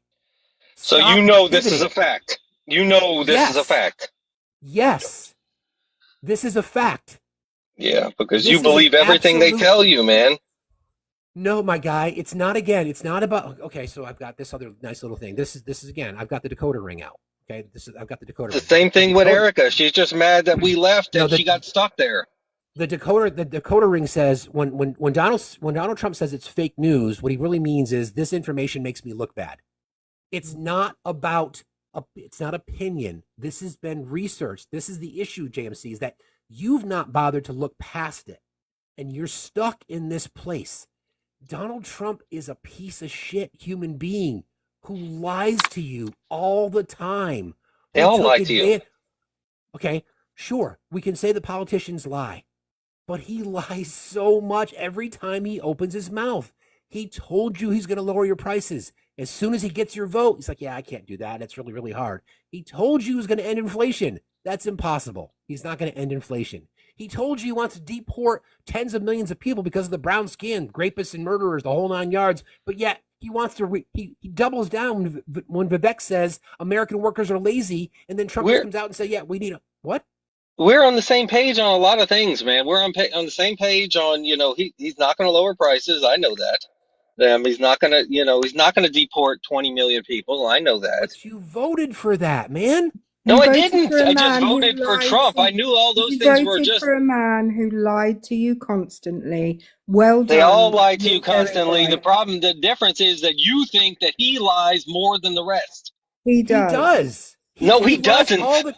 He lies. What did Kamala Harris lie about? Everything. She lied about herself. She lied about who she is. Okay, That's the most important lie. Okay, let's talk about one thing. Okay, let's not talk in superlatives. That's a big word. Let's not talk about things way up here. Give me one thing specifically that she lied about. You better think, a union member. That's what she lied about. Okay, so you're a racist piece of shit too. let's back up a second. Let's back up. Let's back up a second. What did you have for breakfast today? A muffin. Nobody fucking cares. So, ladies and gentlemen, that right there is a person who has no clue what they voted for other than racism, misogyny, sexism, and preservation of his whiteness. Period. End of story. Can I point out he's never been near a muffin? Certainly not one belonging to a lady. That is very true. I just like I love it that you all defend me in the comments, but please do remember I work with young people and they are far more creatively abusive than that man could have ever have been. George, how are you today? Hey, good morning, sir. Happy New Year. Same to you. What's going on? What's on your mind? Hey, yes, sir. I was listening to you, and well, I'm gonna give some kind of opinion. I voted for Kamala. You know, Okay. I'm from California, Okay. obviously, and I like the system. They're always knocking on our governor over here, but I think compared to some other poor states, I'd rather live here, even though it's expensive here. But one thing I think about Trump's voters is I think I think I would like to change conservative to comfortable Republicans. Because all these people who voted, I think they're like disappointed Republican voters that been brainwashed forever. Because everything back then, we have no Facebook, we have no TikTok, and everything is run by media that if you're a red state, you run by Fox or something. I basically came here, I'm a migrant, but I've been watching all news and I kind of like judging on what's going on here in America. But I've been here more than 30 years and I know there's always prejudice in us, in any people. But I can feel that it always, I would say, white people has big prejudice on colored people. Let's not use that That's my word. opinion. Persons of color, please. Yes, sir. Yeah, person of colors. So, and that's what I'm saying, sir. I've been saying, these people who really stick with Trump, even though he lies, like this guy, he give him a pass already for that. I believe that he's not gonna lower the price. So all of them, I don't understand why they always give him a pass of all his lies.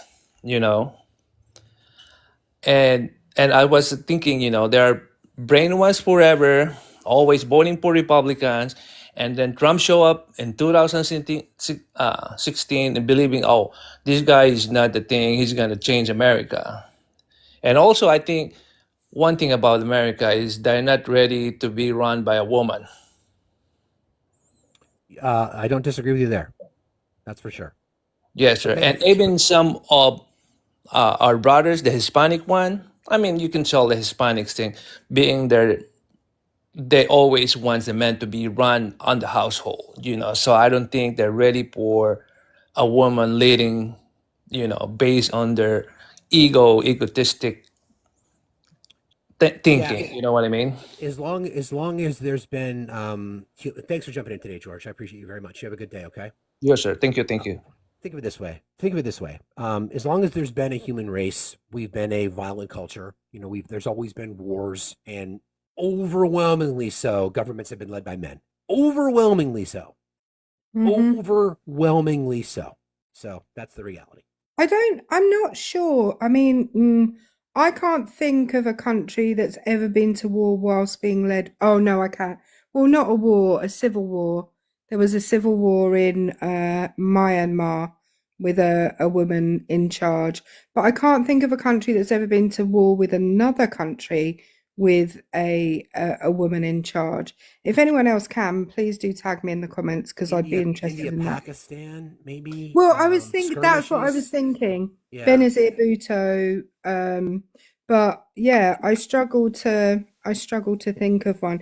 And by the way, judging by not the last guest, but the guest before, I don't think Trumpers are ready to talk to a woman, let alone have one.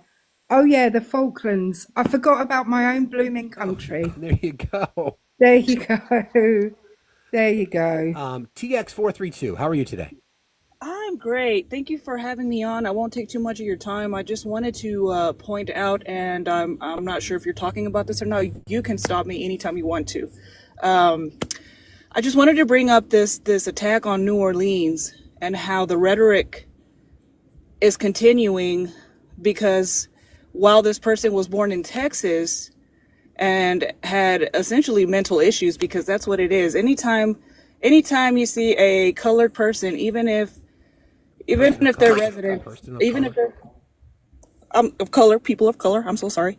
Anytime they see anyone committing a crime, even if they're a citizen, automatically they're demonized. But yet when it happens and you see another more common yeet, let's just use yeet, Caucasian, it's a mental health issue. I don't understand the logic of that, and I don't know, maybe you can help me understand it, but I don't get it. I don't even have to try to give my own opinion. I can just read to you Donald Trump's Truth Social post specifically, and I think this kind of covers it. So this was posted yesterday. He writes on Truth Social, "Our country is a disaster." Good way to start. Happy New Year. "A laughing stock all over the world. This is what happens when you have open borders with weak, ineffective, and virtually non-existent leadership. The DOJ, FBI, and the Democrat state and local prosecutors have not done their job. They are incompetent and corrupt, having spent all of their waking hours unlawfully attacking their political opponent, me, rather than focusing on protecting Americans from the outside and inside violent scum that has infiltrated all aspects of our government and our nation itself. Democrats should be ashamed of themselves for allowing this to happen to our country. The CIA must get involved now, before it's too late. The USA is breaking down. A violent erosion of safety, national security, and democracy is taking place all across our nation. Only strength and powerful leadership will stop it. See you on January 20th. Make America great again." So that speaks exactly to what you're talking about. Can we just remember when he says that, the literal same thing happened in Charlottesville while he was president? Exactly. The same thing. Exactly. So, thank you for actually reading that out because, it's just to me, it's just the blind racism that just continues to grow in this country of ours. And unfortunately, I would ask you, what do you think we could do to rectify that? But I think deep down inside, I believe that it's almost impossible to do that. What do you think about that? I think it's activism. I think our nation is apathetic. I've been routinely calling out the left since the election because of voter apathy, entitlement of the left, looking for perfection, ignoring the good, not accepting the fact that our politicians aren't perfect, our two-party systems aren't perfect, but lazy, entitled Democratic voters didn't show up, and that's what put Donald Trump in the White House. Lazy, entitled, fake activist, left-leaning voters talk about all these great things that they want to do, and then they never do it. You can put a bumper sticker on your car, but I don't give a fuck. Are you going to go rally? Are you going to go support? Are you going to go support a marginalized group? Are you going to volunteer in your community to help? Are you going to go to a school board meeting? This is the issue. I think obviously we get our asses kicked in social media spaces. The right absolutely dominates us, and that's part of the fight. But the left has got to really look in the mirror and stop acting so damn entitled. Right. I just want to say before I head out, kudos to you for keeping a straight face and keeping your keeping a good good. I don't even know how to explain it. Good. Help me out here. I got a good moral compass, is what you're trying to say. There you go. Thank you for having that and not allowing MAGA or anybody else take that out of you. That's kudos to you, and I will continue to watch you because I actually have access to live, but I've actually been kind of not wanting to do it just because I've seen other lives, and I want to be and come off as someone who's intelligent and someone who can control their emotions. Right now, I'm not ready for that. So if you have any tips or anything that I could use, that would be great. It's a tough one. I mean, everybody does lives for a particular reason. I just think you have to determine how you want to approach it. Some people, I'm here to try to educate and inform people. And as we had that long conversation with someone earlier who was just unaware. So then when you're unaware of these things, when you peel the layers off, when you really determine that it wasn't about tax policy, it wasn't about, investments in the middle class, it was about racism and bigotry, which a lot of it's what this comes down to. But thanks for jumping in today, TX. I appreciate that very Thanks. much. Bye-bye. You have a good day. AD, if you want to come up and talk about that, I saw your note in Discord, but I want to read this. This was from 26 minutes ago, posted by Trump. With the Biden open borders policy, again, not open borders, I said many times during rallies and elsewhere that radical Islamic terrorism and other forms of violent crime will become so bad in America that it will become hard to even imagine or believe. That time has come, only worse than ever imagined. Joe Biden is the worst president in the history of America, a complete and total disaster. What he and his group of election interfering thugs have done to our country will not soon be forgotten. So, an opportunity to temper down some of the rhetoric and the hate and the violence and the threats and all the nonsense. He chooses that. The reason that he can't stand Joe Biden is because Biden beat his ass. He will, exactly, Marty, he will never stop doing this. Never. And the problem is, so many of you voted for it because that's what you care about too. Hi, AD. I saw your note. Yes, good morning. Go ahead, Erica. Hi, good morning, beloved bestie. Morning. I was going to say real quick, that guy who was up earlier, whose name I'm true to form can't remember. Do you think his heart rate has gone down suitably for him to be able to carry on his day, or do you think he's still mad? I guarantee he's still mad. I guarantee you he's still attempting to regulate himself. Yes. He's mad because he got dunked on by a Britain person, a person from British. A person from yeah, I'm From the from world. British. From the world. No, I'm from British. I got told. Oh, by you're someone from the other day. British. Right. Yeah, Yes, yeah. British. Well, I mean, he could order the shirt that says, I'm not bitchy, I'm just British. Yeah. I'm not condescending. I'm just British. Available in my store. Details in my bio. Link in the bio. Yes, thanks for bringing me up real quick as I just wanted to point out, and just for bringing awareness, let's be careful in the world in general. Let's not conflate terrorism acts with mental health illness, mental health struggles, right?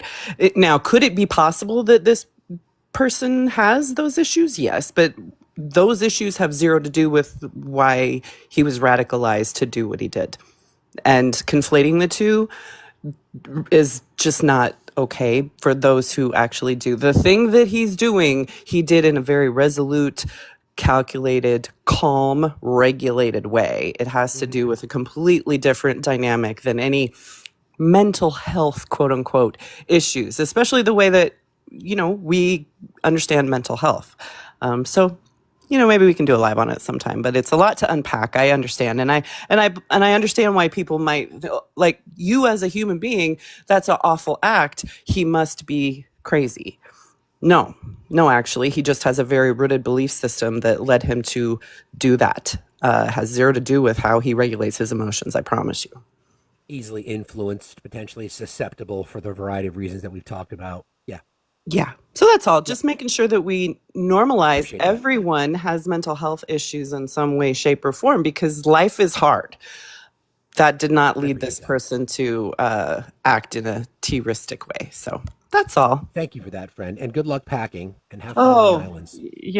I can't come soon enough. We're 48 hours to getting on that jet. And yes, tapping out for the, certification debauchery. So yeah, glad for that. Have a great vacation. Thank you so much. Love you all. I'll reach out to you later. I have a question for you. Okay, sounds good. We'll connect later. Thank you. See you later. Bye. I'm free all day tomorrow. Okay. All right. Bye. Bye. Just as a reminder, speaking of merch, yes, this awesome shirt is available in the merch store. We're doing a little contest that involves you. So, as you know, there's lots of things that we say on our show, whether it be I am fucking Zen or what'd you have for breakfast, those kinds of things.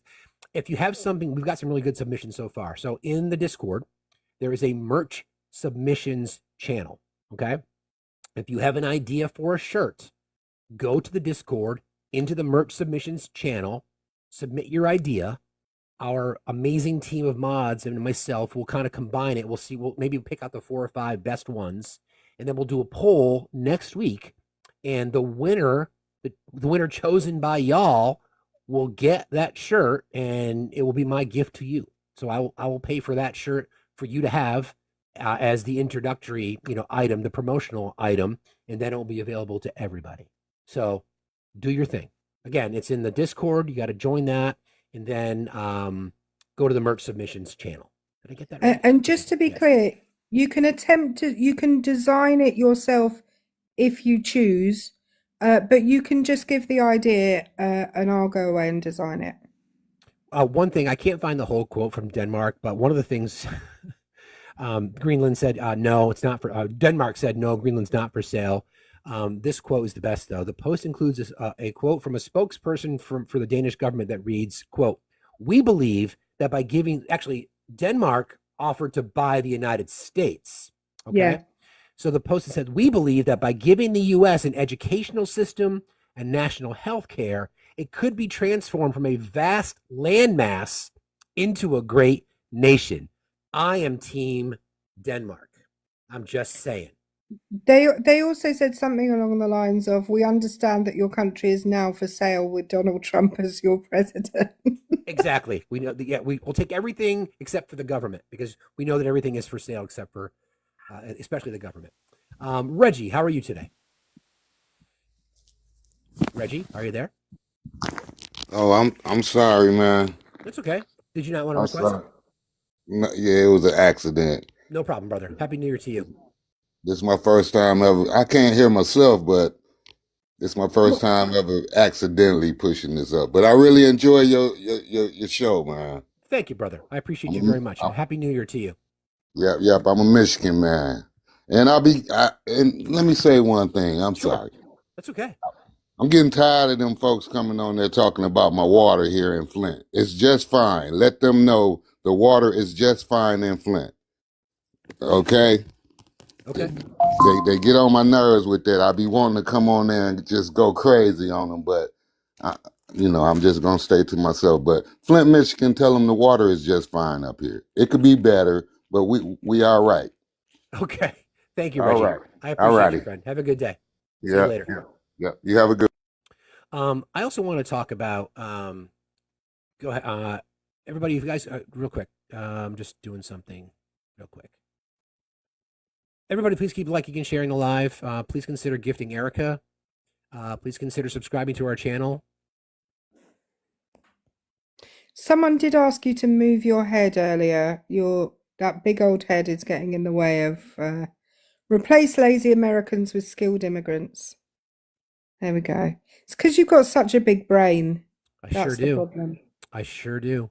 I want to talk about the Robert Brooks situation. For those of you who don't know, we can't show the video because we will certainly get banned. Yeah. By the way, hey now, for the big head comment, you're absolutely right about that. Hey, listen, I'm just saying. I know what I was talking about. All right. So the Robert Brooks situation, for those of you who do not know, the body cam footage from he was being transferred. He was in handcuffs, black man, incarcerated, was beaten to unaliving by New York State police officers. It is a horrible display. It is absolutely despicable. I don't think enough people are talking about it, so I want to make sure I did. What we see is an example of what we've been talking about in this space for a very, very, very long time, about how a system built by people who look like me to benefit people who look like me, the people who are supposed to protect and serve, who do not protect and serve, which is why we say ACAB. It's an example as to why we say it. Someone in handcuffs being beaten to unaliving. Police officers. One thing that Donald Trump has talked about is extending and expanding immunity for law enforcement. Expanding immunity for law enforcement. It was a despicable, New York City corrections officers, thank you. It was a despicable display. It is sadly not uncommon. The BIPOC community under threat from these things all day, every day. And for those of us who are not part of that community, when are you going to stand up and say enough is enough? Because that was some of the worst I have ever seen. And it was like, I don't know. I wanted to talk about it a couple days ago. I didn't have all my thoughts together on it. And if you've not seen the video, I'm not going to encourage you to watch it because it's despicable. Somebody who's literally in handcuffs, behind their back. And they chose to unalive him through, well, Yeah. I'll talk really quickly. His name was Robert Brooks. Lots of people in the comments saying, what was his name? His name was Robert Brooks. Please remember his name, because he was a human being with family and friends and a life. So please remember his name.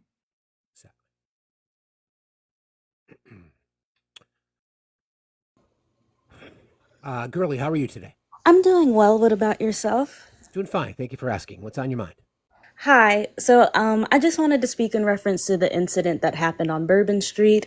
I've been scrolling on Facebook and I see like a lot of bigoted comments. And I just wanted to say that the act of one individual does not dictate the beliefs of an entire, religion. And ISIS I'm sorry, I'm not sure if I'm allowed to say that. They are not a part of Islam. And most people who are Muslim condemn them. And so this incident was not an excuse for Islamophobia, and I just wanted to come up here and say that to your viewers. And that was really all I wanted to say, because it's really heartbreaking to me to see that happen. Yeah. I agree, Girly. We talked about it early, and we've already read some of the horrible posts by Trump, basically doing exactly what you're advising people not to do.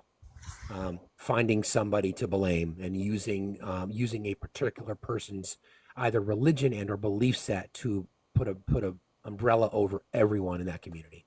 I appreciate you saying that. Okay, I just hopped in, so I wasn't sure if it had been talked about. I just heard one lady speak about, how they do try to put stuff onto people of color, and I wasn't sure if it was specified within, because after 9/11 happened, they already had a lot of horrible things happen within that community because of what was said about them, and so I just didn't want.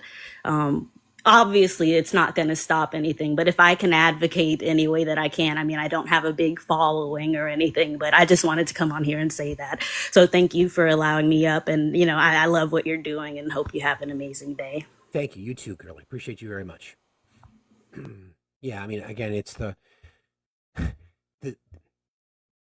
we've already seen comments this morning, and as you guys know, I go to Right Wing Spaces, so you don't have to. You're welcome. What they ask us, or what they say, why do you guys just keep talking about Trump? Again, it's the same argument. This is a political live. We talk about politics. We talk about societal issues. Of course, we're going to talk about who's ever in charge. That's the whole point. But when they also say, why can't we just get along? Why they called Trump the great uniter, and he literally, within hours of that happening, wants to blame someone, including victimizing himself. That quote, I got to find that one piece because I think maybe I just read it, but I just want to find it because I think it's really important. This is kind of what we're talking about. Let's see. Our country is a disaster, a laughingstock all over the world. This is what happens when you have open borders with weak, ineffective, and virtually non-existent leadership. The DOJ, FBI, and Democrat state and local prosecutors have not done their job. They are incompetent and corrupt, having spent all of their waking hours unlawfully attacking their political opponent, me. Everything is about him. And we're supposed to just stop talking about it? And he's the great uniter? He wants to divorce, he wants to deport American citizens. And what the MAGA constitutionalists don't realize is that if you're in our country, however you're here, you're protected under the Constitution. 14th Amendment says so. You don't care. You do not care about your country. You don't. You prove it to us every single day. And it's sad.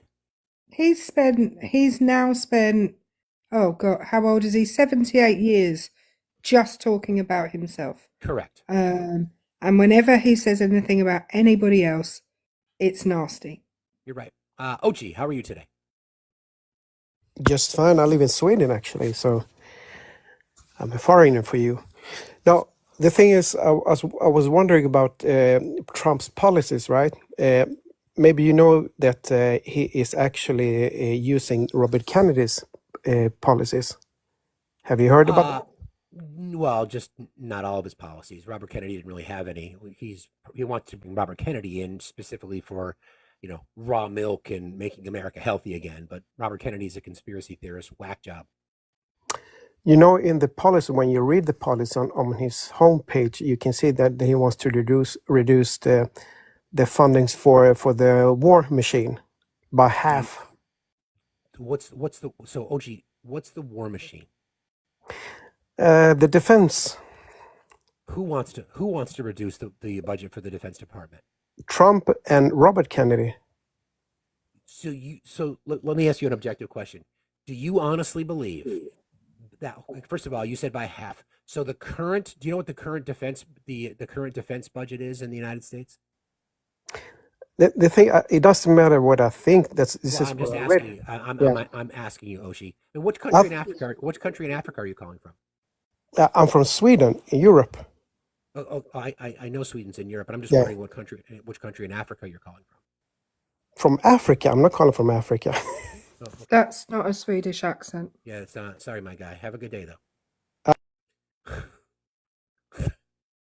I've spoken to him before, and he's not from Sweden. No, of course not. Ray of Sunshine, how are you today? Good, thank you. Hello? Can you hear me? Yes. What's on your mind? I was just, I honestly don't know what happened in New York, but I'm not surprised. I feel like anytime Trump has been in office, these things happen. Look at George Floyd, look at Ahmaud Arbery.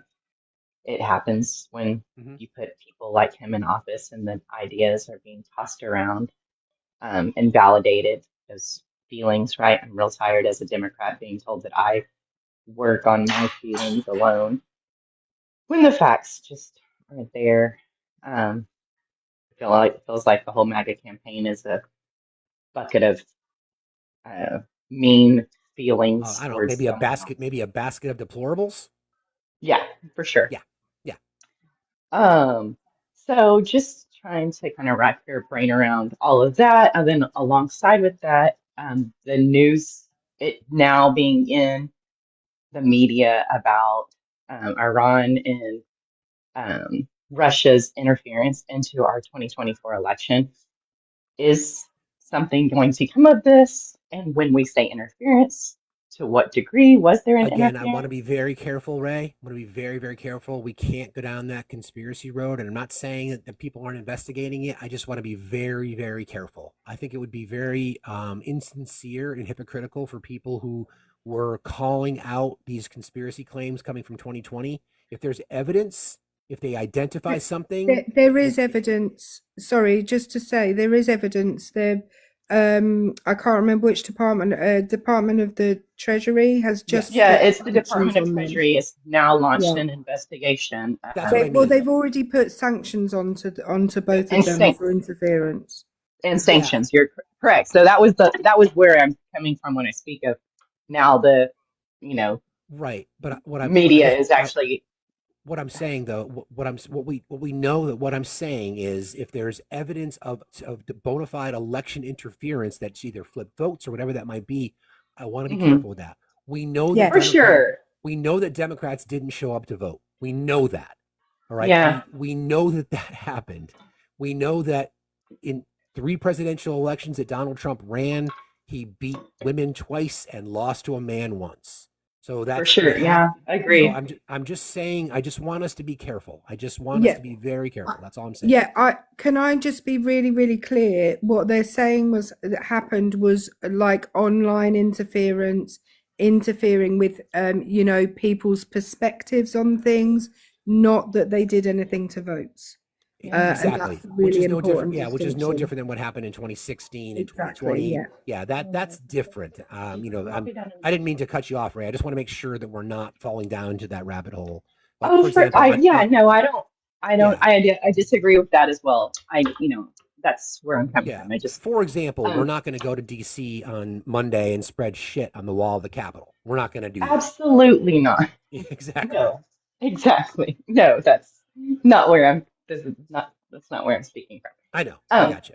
I just, obviously I do as Americans though, if there is something there, I want it to be investigated. Of And course.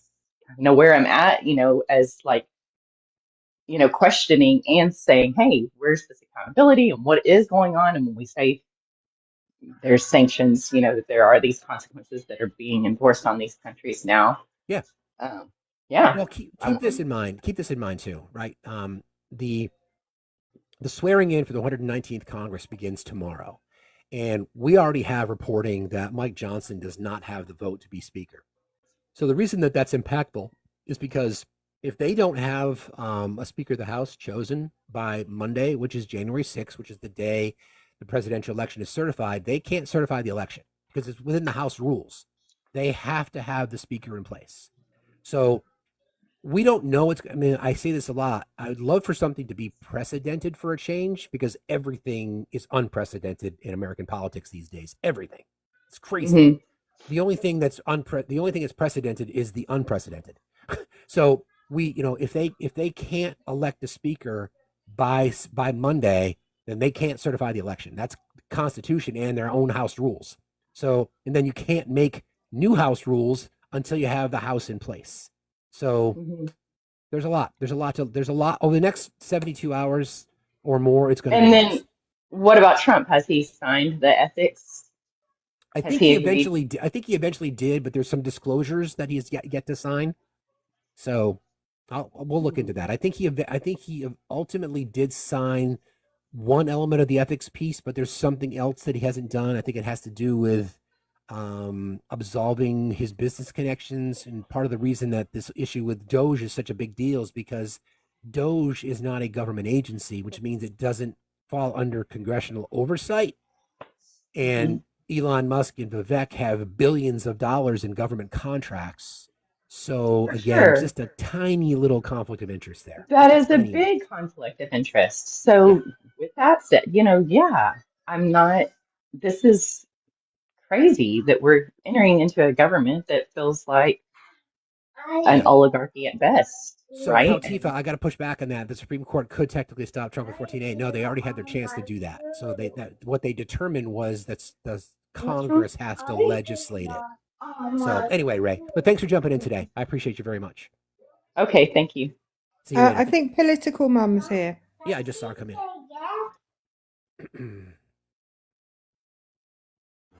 Hey.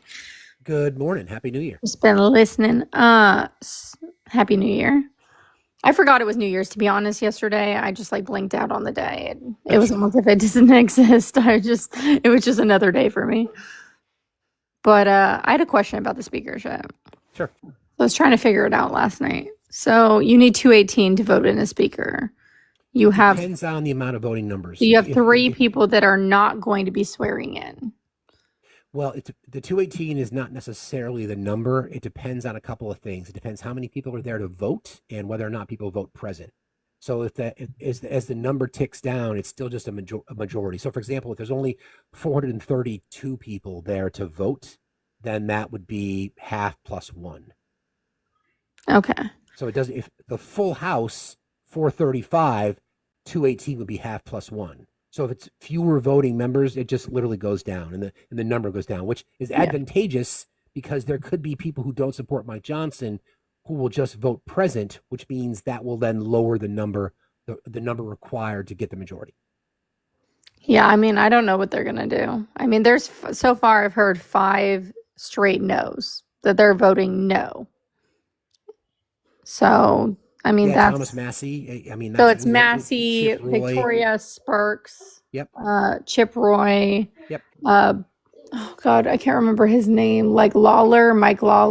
Yep, there's a few. There's There's like a few that are just like absolutely not. Like they're And it only they're takes DeSantis two. people. That's what it is. Yeah, and it only takes two. So they can't lose. They can't lose more than two, if it's a full House vote. Oh yeah. So No. we'll see. We don't know. We don't know what's going to happen. I mean, it's going to be an interesting day tomorrow. That's for sure. I'm super interested in that. Yeah, it's going to be a really interesting day. It's 10 o'clock on the East Coast of the United States. Thank you for being here. We had a snow day today. My daughter's first day back to school, and it's snowing like crazy outside. It's supposed to get, as we say in the Northeast, bitch-ass cold tonight. Boomstick, how are you today? Hey, Fax, how you doing? I'm doing well. How are you? Concerned. Just it's getting closer and closer, you know. Yeah. I was calling in to hopefully pick your brain on the thing that has been bugging me since the election. Well, since December 22nd, I should say. Do you remember Trump talking about wanting to incorporate Canada into the United States during his campaign at all? Was that ever a thing that he talked about? During the campaign, no. I mean, I've only heard that the 51st state bullshit post-election. Right. So that's what's the most terrifying thing to me, right? And I'm a Kamala voter, you know, progressive. I try my best to avoid going down the rabbit hole of conspiracy theories. But at this point, I don't know if I can really even consider it a conspiracy theory. I think it's more of like how possible is this? I mean, who's the number one? How possible is it that Canada becomes the 51st state? No, more so. Okay, let me explain. Let me go down this hole real quick. We already know that like the number one, you know, person that Trump does not like is immigrants, specifically immigrants from Mexico. Yeah. Who's going to be the first person to step in if, let's say, Trump were to send the military into Mexico? It would be Canada, right? You would think. There are, you know, our northern. Why would Canada help the U.S. invade Mexico? No, not that. Not that Canada would help Mexico. I feel like. Why? So Canada and Mexico would team up against the US, you mean? Right. And Yeah. my thing is that if he can't take Canada by legal means, you know, what would he then have to do if he really wants to move further south, right? He's already talking about buying Greenland, and he's already talking about incorporating Canada as Greenland because Denmark has already said that's not going to happen. Yeah, 100%. But what's stopping him? He also said he wants to use the U.S. military to go get the Panama. Let me back up for a second because I want to point these three things out in particular. So we talk about Greenland, we talk about Canada, we talk about Panama Canal. Do you know what those three things have in common? No. Russia's interest. Russia, exactly. Okay. Because in Greenland there is a massive military institution that helps support NATO. Okay, that's one. Canada has trade routes, and Putin has always wanted them, and the Panama Canal has sanctioned Russian ships. So it's not a coincidence that those three countries have been identified. Yeah, you know, like, just my concern is if the worst could happen, right? Hang on, I just need to stop you though, because the problem is if what he's proposing and what you're kind of proposing were to occur, right? Canada is for sure in NATO. And Article 5 of the North Atlantic Treaty says that, hang on a minute, I'm at my parents' house and the phone is ringing, I can't stop it. I'll be back in a second. Okay. Yeah, so what she was going to say is like we have agreements with, so Mexico has agreements. They're one of the founding members of the Atlantic, I think it's the UN. NATO. Yeah. Yeah, no, so they are. Well, Mexico is not in NATO, though. Well, no, but Mexico has alliances that would actually involve other countries if we went in there. Yeah, countries that we are in NATO with. let's get back to. I'm not. What's the point you're trying to make? Because I'm not sure I understand Boomstick. Yeah, my biggest concern is that if the worst were to happen, what I consider would be the worst would be Trump would send American military into Mexico. So enact it. Uh, Well, he can't. Only Congress can. right.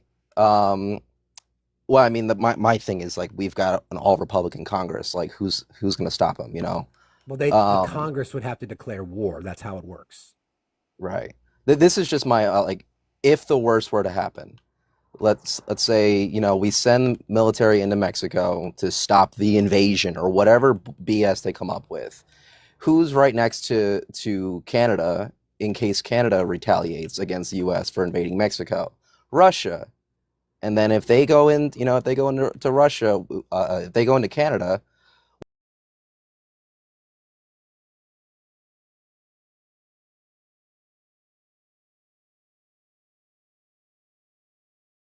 that I don't. Due respect, friend, it makes no sense. Why would Canada? Why do you think Canada? Let's play this out. This is crazy. Why would Canada come to Mexico's defense first of all? When and how would they do it? So would they invade the United States to do so? I mean, that would be what I would think would happen. This is You just think this is Canada would I'm going to invade? be You think Canada would invade the U.S.? if the U.S. were to uh, I think they would be inclined to if the U.S. were to You think do an active war Canada? against You think Mexico. you think Canada, who has a military 16th the size of the United States, would invade the U.S. in response to the U.S. invading Mexico? That I this Do you is see? Do you see how yeah. ridiculous that sounds? No, it does, and I'm glad that you're bringing this up, and this is why I wanted to bring this up in person because I go down these rabbit holes of like what is the worst that could possibly happen, and The I think worst that could that possibly happen is that marginalized communities continue to lose their rights. The worst that yeah, can happen is that more women will lose their lives in our country. The worst that can happen is more members of the LGBTQI community will be targeted. The worst that can happen are things like that. That's the worst that can happen. yeah. Just with everything happening all over the world, with tensions rising literally everywhere, I'm just very concerned. That's my thing. I don't think we should be concerned about this. I mean, this is mostly all Putin. Like, all Putin's talking to Donald Trump is what Greenland, Panama Canal, and Canada have been brought up about. Besides his inflated ego on tariffs. But I'm also with Steve. I'm more concerned about everything else. Okay. Yeah, I mean, Okay. again, I just let's put our energy someplace that, again, it's because it's easy. We could say, well, what if they decide to? What if Elon Musk has the ability to freeze the Bering Sea, and then all of a sudden there's Russian troops coming across the Bering Strait into Alaska. I mean, there's all kinds of ridiculous conspiracies that we could go down. Donald Trump is not going to invade Mexico. It is not going to happen. He's a coward. He's a pathetic coward. Republicans in Congress, even those people who are even in MAGA, are not going to declare an act of war because that's what it would be. Now, if you're Right. talking about sending in covert ops, that's something that we do that all the time. We stick our nose in places we shouldn't be, but they're not going to invade. Okay, they're not going to invade. And keep in mind, if Canada were to invade the U.S., that triggers Article 5 of NATO, which would mean other countries would then get involved. Other NATO countries would have to get involved by the rules of Article 5. So Right. don't spend your time on this, my guy. Don't. You know what? I appreciate all the input, and it actually very much has helped quell my concerns about this. So yeah, I really appreciate your time. No problem. Have a good day. You too. That's crazy. Boy, if we start going down this road now, I'm going to give up. I'm going to move to Denmark. True Blue, how are you today? I'm good, sir, and I want to thank you for your commentary. I've listened to you quite a bit, and I thank you for individuals like yourself for trying to be productive about how we can maybe, as we continue to say, keep getting to what we call a perfect union. So I wanted to initially say that. And the only thing I would add to this is, as I listen to you and I listen to the audience and different people, I think we lose sight of the systemicness that takes place in our country because of how we monolithically describe other incidents of bad behavior, whether it be religious groups, individuals, or what have you, and then how we make it a one-off when we describe it as what we call my European brother. And it creates systemic beliefs and behaviors, and I think that's a driver, even to what you spoke about earlier, why they were able to, a lot of people not as sensitive to people when they get incarcerated or involved with the judicial system getting mistreated. And I don't know how to get that fixed because it's so indoctrinated even in our school systems when we use terms like discovery to describe the same behavior that we would call the G word if someone else did it. So I don't know how to address that, but I think your platform at least touching on some of that stuff to try to humanize these issues and not keep us in these bubbles and being manipulated as a group. And I just wanted to add that, and thank you for allowing me to say it. Thank you, True Blue. I appreciate you very much for being here, brother. Have a good day and Happy New Year to you. Same to you, my friend. Libs Cry More, very creative title. It said Project 2025 supported Harris, not Trump. No. A former person who was connected with the Heritage Foundation got so sick of their bullshit, they left the Heritage Foundation, and an individual supported Kamala Harris. So nice try, though. Good try. Somebody asked like if Trump can remove us from NATO. Thanks to Marco Rubio, his new potential Secretary of State, he introduced a bill in 2019 to make it so that 2/3 of the Senate, which is 67 votes, has to be in order to remove us from NATO. So Trump cannot remove us from NATO. Correct. Cop, how are you today? KOP, how are you today? Are you there? Copsy, are you there, friend? I guess not. As a reminder, we are still we're gathering submissions for some merch. So in the link tree that's in my bio, you'll notice the merch store. If you go there, there's a lot of really cool shit, including this shirt. I am fucking Zen. Don't be stupid. Liberal scum. Resistance. I am radical. Banana hammock. A variety of things. And as you know, there's lots of things that we say on the show. So if you have an idea for something that you'd like to have included on a shirt or a sweatshirt or whatever it might be, in our Discord, if you join, the link to that is also in my bio. There's a merch submissions channel in the Discord. You can submit your idea. If we choose your idea, we will make shirts and we will send you one on us. So there you go. When Fact says on us, he does not mean he will arrive at your door wearing the shirt. I just want to make that very clear. It depends on where you live. If you need me to hand deliver it, yeah, it depends on if you need me. If you live in Jamaica, I would be glad to deliver it for you. Cecilio, how are you today? Hi, I'm doing all right. How are you doing? Doing fine, thank you. What's on your mind? Good. Happy New Year, everyone. Same to you. Thank you. So just a quick question. I just want to know your thoughts on it, on these sanctions that have just been placed on Russia and Iran in the past couple of days. Yeah, election interference, right? Yes. Mm-hmm. What are your thoughts on that? What do you think will come of that, if anything? Well, we've always had sanctions on Russia. We've always had sanctions on Iran. You know, I think the fact that we know, again, this has been going on for a very long time. We've been telling people that these foreign these actors, these bad actors, have been influencing American elections through spreading misinformation and disinformation. We know that Tenet Media, Russian-backed monies went to right-wing creators in social spaces to propagate Russian propaganda. What do I think is going to come of it? I think the same thing that always comes of it. You know, there's an initial reaction to it. Sanctions will put pressure. There'll be behind the scenes dealings. If you're thinking, do I think anything, significant? Listen, this whole situation with these attacks, I do not think it's a coincidence that a Tesla was used outside of a Trump hotel. I do not think that that is a coincidence. We know that there's reporting globally of Iran in an attempt to respond to the unaliving of Soleimani has been targeting Trump for a very long time. We know that. So again, I don't know. I don't know.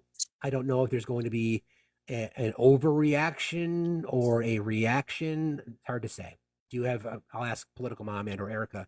Do you guys feel like there might be something that would be potential that do you have anything in your mind? I was looking at merch submissions, so I wasn't really paying a lot of No, attention. that's fine. So Cecilio, do you think something? Do you think something would happen? I mean, what are your thoughts? I mean, the only way that I could see something happening is if they could directly tie anything from Russia and Iran to either Donald Trump's campaign or Elon Musk's platform, which was in direct, you know, in working directly with Trump's campaign. So, like, if something can come out of that, then they could, something major might happen. But I think I there don't is really a know current investigation on Elon Musk and his involvement, whether it be, Yeah, I think it was the lottery is what they're investigating him for, but it could branch out to other things. Yeah, for sure. yeah. Like I guess, like what do you? I mean, I guess I want to make sure I understand what it is that you're potentially implying. Like what do you think would happen? So I'll give you an example. Like we know Uh, that we know that Russia interfered with the 2016 election, with the 2020 election. We know this. It's been proven. Everybody has to mhm. stop. Yes, Russia, because there was collusion. We know this happened. We know that it happens in every election. We know that there's always going to be propaganda, influence, whatever that might be. Now, the question is, to your point, what happens in response? Somebody just said this in the comments, and I agree. I would not be surprised if Donald Trump attempted to lift these sanctions Mhm. because, again, he is leveraged by Russia. I will say it. He is absolutely leveraged, absolutely leveraged. And I think that we know that Russia and Russian money through Iran funds a lot of funds the H group, funds other terrorist organizations. So I think it's all interconnected. Mhm. Okay. No, I just wanted to know like what your thoughts on these new sanctions were and just, where it kind of falls with everything. Yeah, I mean, I guess we'll see. I mean, it's. I guess we'll see. There's a lot. There's going to be a lot. It's going to be happening between now and January 20th. That's all I can say. A lot. For sure. And I And, think we all need to I keep our think eyes peeled and keep our heads on a swivel, as my dad used to say. Anything else, Cecilia? some things that like is going on behind the scenes. So I'm really curious to see what happens. Yeah, I mean, I think we don't know a tenth of the things that happen behind the scenes. Sadly, we all want Oh, for sure. transparency, but there's a reason that we don't have transparency for lots of things, and I think it should be that way. I think there's a lot of things from a classified perspective that we should not know about. We have no reason to know. Mhm. All right. Thank you for that. You got it. Have a good day. You as well. Um, Yes. whoever submitted the President Trump, fuck off. I like it. It might need to be slightly more sophisticated. I mean, Yeah. I'm a woman of simple taste, but What you was know, what was the one that we did see one that we thought was interesting? Sam. Yeah. The space elevator. That's a good I one. love the space We'll have to be elevator talking one. about that one for sure. That's my favorite one. I love that one. Are we saying that that is above Jewish space lasers? Like, where are we doing it in comparison? Are we saying that space elevators are now above that? I don't I know. think they fly through the middle in like a kind of I don't know. They have like a force field around them. I don't know. It's all imaginary, isn't That it? blew Made me. up That stuff. one blew me away. That conversation that day. Baby cupcakery. Baby cakes cupcakery. How are you today? Baby cakes. Are you there? Baby cakes. Going once. Okay. I didn't even give you going twice. think we're good on mod announcements, guys, since we just had Erica do one, but thank you. I appreciate y'all. Also, in the link tree that is in my bio, there's a member of our community that could really use some help. Things have kind of crept up on them. So you'll see that if you'll scroll down, you'll see helping a family out. There's a GoFundMe that's been set up. If you have the ability to do so, we'd really appreciate anything you all can do. A buck here, a buck there goes a long way. Too much tennis. I'm sorry, but you disconnected. Everybody, please keep tapping and sharing. I can't see how many likes we have, but let's get more, and let's get more shares out there, please too. We have 319,000. Beautiful. But we need more. Lupe, how are you today? Lupe, are you there? Lupe, are you there? Lupe? Okay. I guess not. It's been happening a lot lately. There's been a lot of strange requests and or people either butt requesting. It's not a butt dial, it's a butt request. Janice, how are you today? Great. How are you? Fine, thank you. What's on your mind? Well, I'm a little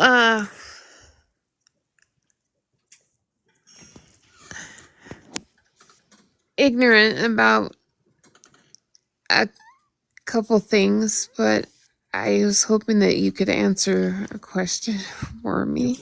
Do my best. What's on your mind? Well, I was wondering what is going on in DC on January 9th. On January 9th? January the 9th will be Jimmy Carter's funeral. Yeah, that's... I mean, apart from that. They're doing Nothing. the Supreme Court is hearing arguments on TikTok. Is that the 9th or the 10th? I think is that the 9th or 10th? I don't know. Whichever one. That was the 10th. Yeah. Is it the 10th? Okay. I mean, is there something specific? Silly question. I just saw a meme. What was the meme though? Like, what was is there something specific? Yeah, thanks. Yes, I thought it was the 10th. it had to do with it said something about Jimmy Carter's last yeah, funeral. Oh, it's because, okay, so when the inauguration happens on January the 20th, the flags will be at half-mast because they are held at half-mast for 30 days after the unaliving of a former president. So it's probably people, laughing at is not the right word, but pointing out that Donald Trump's inauguration is going to have the flags at half-mast. And a lot of people are saying things like it's Jimmy Carter's last act of service to the country. Right. That's kind of what the meme indicated. Yeah, it's like a big middle finger from the grave. Exactly. Yeah. Okay. I Googled it and I couldn't find anything, but I didn't realize that the flags would be flying in half-mast for... That's why. 30 days. Perfect. Thank you so much. Thanks, Janice. You have a good day. You too. Yeah, I read about that. So the President Biden has already made that proclamation that flags will be flown at half-mast and under this particular order specifically. So it varies between, representative Supreme Court justices, and then it depends on a level, and the president and or former president gets the highest honor, and it's 30 days, which means, again, half-mast during Trump's inauguration, which is going to piss him off something fierce. That is crazy. Can I just say thank you to the person in the comments who just defined socialist for me, only I was asking someone else because they called us all socialists, and I know they don't know what it means. Thank you. Thomas, how are you today? I'm good. Excellent. What's on your mind? Well, a couple of things. One, I'm not a Trump supporter, but I voted for Trump. Does that make you a supporter? It makes me anti what was running against him. Listen, I would love more than anything for there to be an election where I liked both candidates and it was a struggle for us to vote, because I have voted Democrat. I'm typically a Republican, but I have voted Democrat. I voted for Obama on the first, Of course. on his first run. I did not vote for him the second run. So I vote as much with my heart as I do with my politics.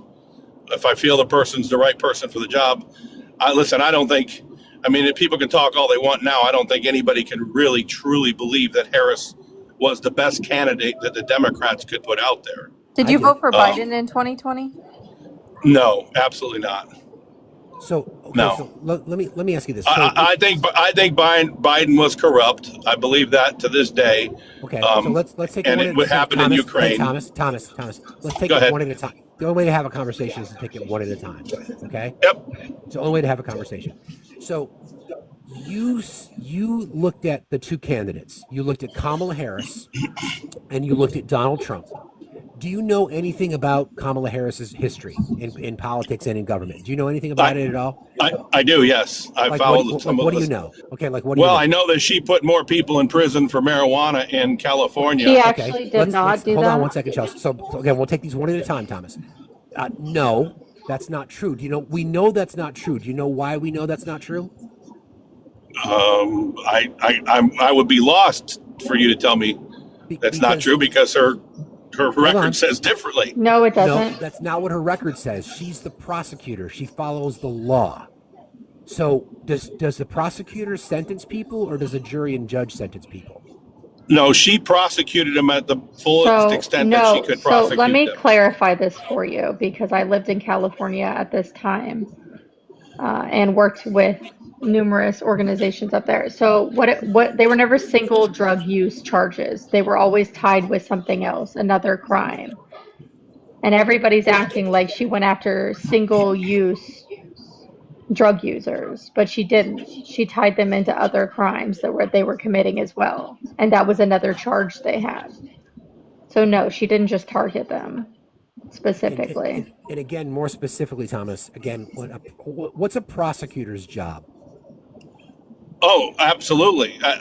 It's to put people away. That's their job. Yeah, to prosecute crimes, right? But does the prosecutor sentence people? No. Okay, so then can we move past that, because that's not the case? The prosecutor does put what they want them to be sentenced for. They make sure they can make recommendations based on the law. So she Correct. She did her job. Well, I mean, she asked for the maximum sentence on a lot of those cases. They were multiple crime charges, not just single drug use charges. That's your whole point. Is you're acting I think she did a great job. They were not. Once her. again, going after the maximum crime, you're going for different crimes. She didn't just go, oh my God, they smoked some weed, I'm going to take them all the way to the max. They were literally like burglaries and smoking weed, or doing this and doing that. And she took that and prosecuted it the way it should be done. And it was only like 45 people or something like that. 45 people. So Thomas, is your issue the fact that you think that Kamala Harris went after people who were, dealing 420 and putting them in jail? You think that's a bad thing? No, I'm 100% for what she did, and I think she did a good job. My problem is her flip-flop on where she came out of it, that marijuana is good and it should be legalized, and that's not what she was saying when she was a prosecutor. Never once. And it's absolutely against what she ran for. Again, let's be very clear. First of all, let's just say 420 because of TikTok purposes, okay? Okay, yeah. So, did she make the law in California? No. Okay, is it her job to prosecute based on the law? Yes. Okay, whether she has her opinion on whether or not 420 should be legalized is entirely different than her doing her job. Okay, if you guys not watched her videos and what she ran on when she was running for that position? Again, I'm asking you to stay in this particular moment, okay? We're talking about a prosecutor doing their job. No, I get it, but it's what she ran on when she ran as a prosecutor. What did she ran on putting those people away. Okay. There are literally... Thomas, she ran on following the law. Correct, but that she didn't want to do that as vice president. That's not true either. You can have a difference of opinion on whether or not 420 should be legalized. That's entirely different. You could have an opinion. Like, personally, I don't think there should be speed limits on U.S. highways. I really don't. Okay, on interstates. But guess what? There are. Okay, her job as prosecutor in California was to prosecute the law. Now, if she could have a difference of opinion on that, and she, even as a prosecutor, she could have a difference of opinion, but that's what her job was. So I'm going to go back now. So we've talked about that one. So again, you looked at the two. So you talked about Kamala Harris's history. You agree that she did her job. Now, we look at Donald Trump's history, and you think, comparing those two, you think Trump was the better candidate. So history is a really hard thing to judge, and you can admit that. But you just did. I admitted it based off of her career. Oh, not, so not off, his flip-flopping. History. No. Hear me out. Clarify. Thomas, hang on a second. I want to clarify. Because you just used her history. Correct. Okay, so now let's use his history. Well, that's what I was trying to explain. On his history, I would argue that his history as president was good. Okay, so let's. Our economy was doing great. Black unemployment was at its lowest level in history. Wasn't. Black unemployment was lower under Biden. Lower under Biden.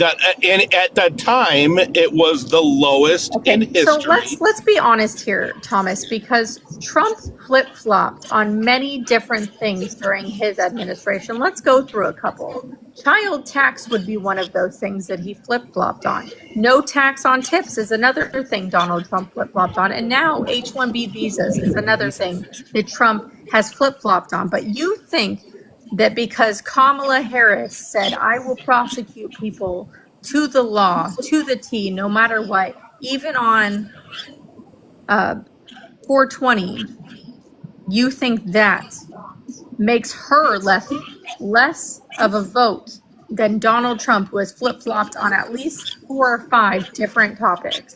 Let's be clear. As a politician, there isn't one of them that doesn't flip-flop on a ton of issues. Then that's fine. Then I'm glad you said that. Okay, so then would you agree that Donald Trump flip-flopped? Absolutely. Okay, so I started the conversation that I don't like Donald Trump, if you remember. For him. I know that. I didn't. I felt I didn't have a choice. Well, okay, but you did have a choice. I should clarify. I'm a small businessman. So am I. And my business, as a small businessman, the hardest 4 years that we've had in the last 20 as a small business has been under Biden. Really? Okay, because let's talk about that for a second, though. Hold on 1 second, Charles. Let's talk about that for a second, because your argument was you looked at both candidates and you said that Trump was the better choice. And then we talked about history. So then we said you gave examples of what you didn't necessarily agree with Kamala Harris, and you said she flip-flopped, and we kind of talked that through. She did her job. And now Donald Trump, you also agreed that he flip-flopped. Okay, so then we can't use that as a benchmark. Is that fair? I would agree with that, yeah. Okay, so we can't use that. So then there's everything else that's connected to Trump, right? I mean, did Kamala Harris lie to the voters that the election was stolen and coordinate a plot, including 7 states, to overturn democracy? So here's the thing that you're going to hear from me. I don't think that the election was stolen in the way a lot of Trumpers think it was stolen, right? They think machines were changed and numbered, goofy stuff. Right. But the laws in states, and Georgia being one of them, were not fouled because of COVID. It is true. In Georgia's Constitution, they cannot mail out ballots to every single person in the state. What did each of those states do during COVID? What did each of those states do? Well, the Democrats harvest those ballots. No, Thomas, again, you're not. I thought we were going to try to be objective here. I thought we're trying to be objective, okay? So we're not going to spend too much time on the 2020 election because TikTok doesn't like it. The question that I'm asking you specifically is, did Kamala Harris coordinate a plot in 7 states with fake electors and having them sign documents that were fraudulent? No. Because Donald Trump did. Because Donald Trump did. And you know he did. You know he did. No, I really don't. I really don't. You don't know Yeah. that. You don't know. You don't know So- anything about so- the fake. Wait. You don't know anything about the fake electors plot. I have listened and read into it. Yes, I don't believe it. Is what I'm telling you. What is there to believe? I mean, we have the evidence. It's not opinion. So what happened to those votes in 2024? We're not going to pivot. We're going to talk about this for a second. No, it's the same. It's the same argument. It's not the same You know what? argument. Did you my vote guy. for? Did you It's vote not for the same Hillary? argument. So Thomas, No, I did not. I did not vote I for think he's a Hillary. misogynist. So I think this is all about like not liking so- women. And so Thomas, See that's. hang on a second. You can Let's do listen. that. Guys, You can stop. dislike Thomas, stop. people and Thomas, not have stop. anything to do with a male or a woman, Thomas, or female. Stop. Again, the reality of the circumstance is this, and we'll get there. I know where you're going, Chelsea. We'll get there. I just want to walk through this. The fake electors plot, coordinated by Donald Trump and his team. We know this because people have pled guilty to it. People have been convicted and are going to jail for it, and some people are asking pardons because of it. We know this. It's not opinion. We know it's factual. So if you don't know a lot about the fake electors plot, I would just rather you be honest about it and say, I don't know all the details. Because if Well, you I said I knew all read on it. I don't know all the details, and I'm sure you don't either. But I do, because I do know all the details. Why would you assume that I don't? Why would I bring it up if I didn't know anything about it? I didn't say you didn't know anything about it. I said you don't know everything about it. 'Cause Okay, so why don't you tell me the what truth is always somewhere lying in the middle, correct? Okay, well, maybe in your opinion, why don't you tell me what you know about it? What are you talking about? The people that were arrested and put in jail for it? Prosecuted by dirty prosecutors? Excuse me. No. Again, here we go. I'm asking you what you know specifically about the fake electors plot. I'm dumbfounded with what you're asking me. I really guess I don't know what you're asking me. Okay, there were 7 states, the 7 swing states. There was a coordinated effort by Georgia, Trump, Pennsylvania, Arizona, Wisconsin, I'm Michigan. trying to name the states. Those states, the Pennsylvania, the ones we want to talk about. Okay, in all 7 of those states, there were people who were Trump loyalists that created fraudulent documents claiming that they were the official ascertainment of the election results, the attestation that these were the official results. They were fake.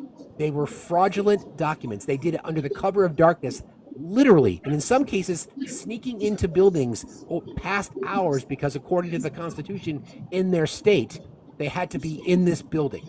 They created this series of 7 fraudulent electors in an attempt to get those in Mike Pence's hands so that he could accept those and or create chaos, meaning that we don't know which set of electoral results we should accept, which would then push it back to the states. That is fraud. That is absolute fraud that Donald Trump was in on. So now that you know, again, I don't care. I don't want you to take my word for it. You can read about it. This has been documented. People have pled guilty to this, Thomas. It's got nothing to do with corrupt prosecutors. They have pled guilty to it. So if a person pleads, hold on. If a person hold on. If a person pleads guilty to the crime they're charged with in the official court documents, and in some cases, Republican-appointed judges, and in some cases, Republican-appointed Trump judges accepted their plea based on the charges. So how is that anything other than what it is, a crime?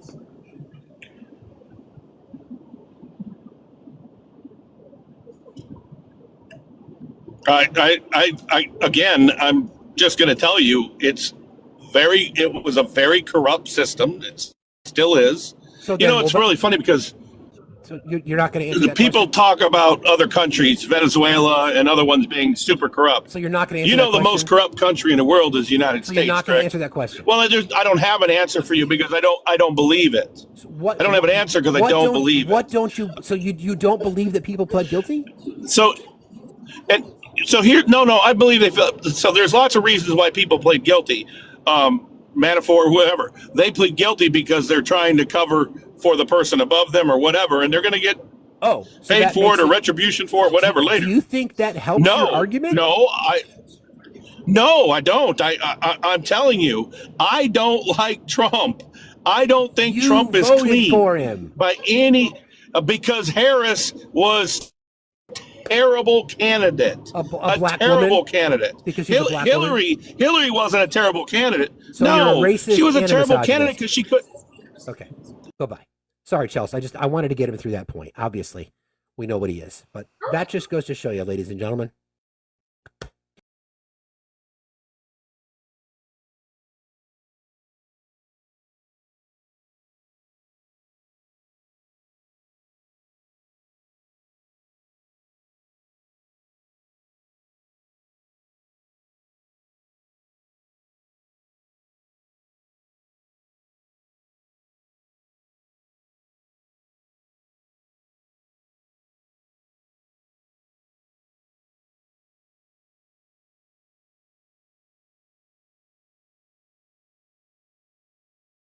Okay.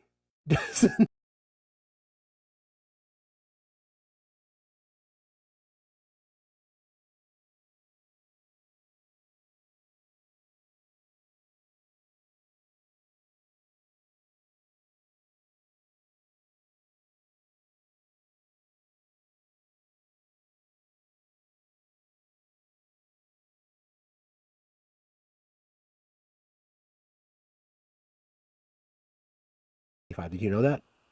Okay, play the audio. I'd love Okay, to cool. hear it. So when I play it and we prove it, what are you going to say? Go ahead and play the audio. No, I'm just answering. You can answer my question first. When I play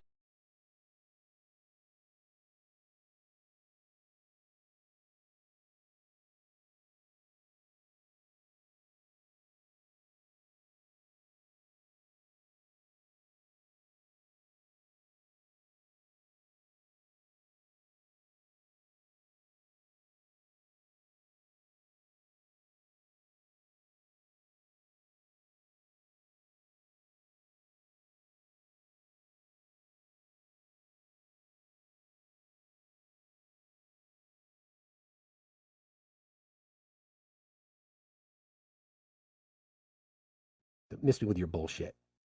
I'm going to find.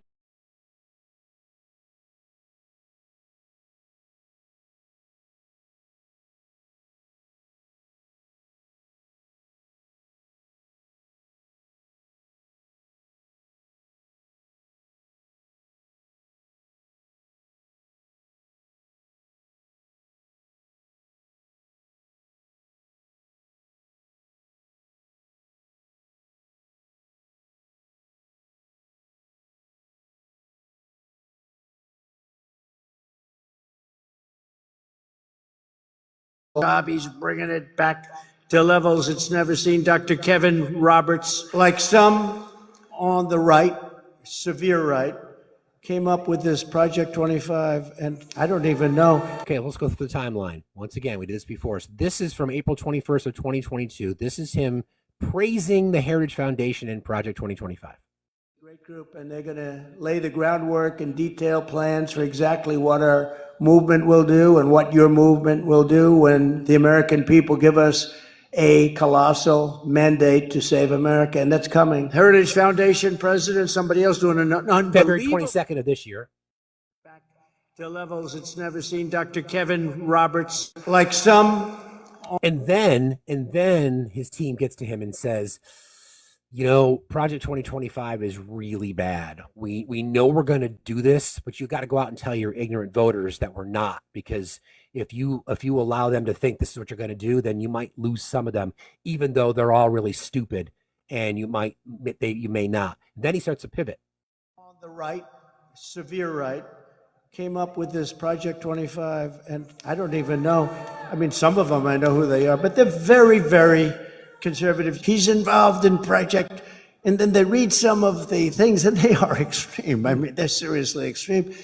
But I don't know anything about it. I don't want to know anything about it. They wrote a document that many of the points are fine. Many of the points are absolutely ridiculous. I have nothing to do with the document. I've never seen the document. Never seen the document. And then we can go to the Time Magazine interview. See, it's tough having facts on your side. When you go to the Time Magazine interview, because he just said, I've never seen it. Never seen it. Again, February of 2021 into February 2022. This is awesome. I love this. This is great. This is going to be the roadmap for the future. Mandate for leadership. His advisors get in his ear and say, yeah, you shouldn't be talking about that kind of stuff. So he pivots on the campaign trail. And then in the Time Magazine interview, this is the question that was asked.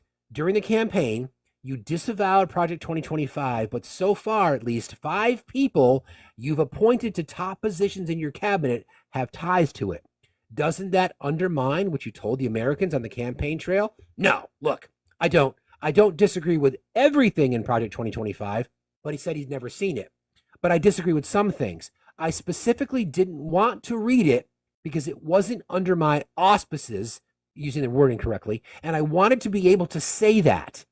You know, the only way I can say I have nothing to do with it is if you don't read it. I didn't want to read it.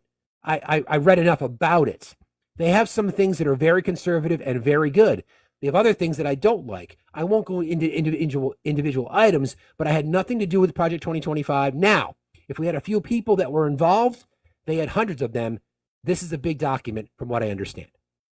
So again, do we need any further explanation and obvious connections with Donald Trump and Project 2025?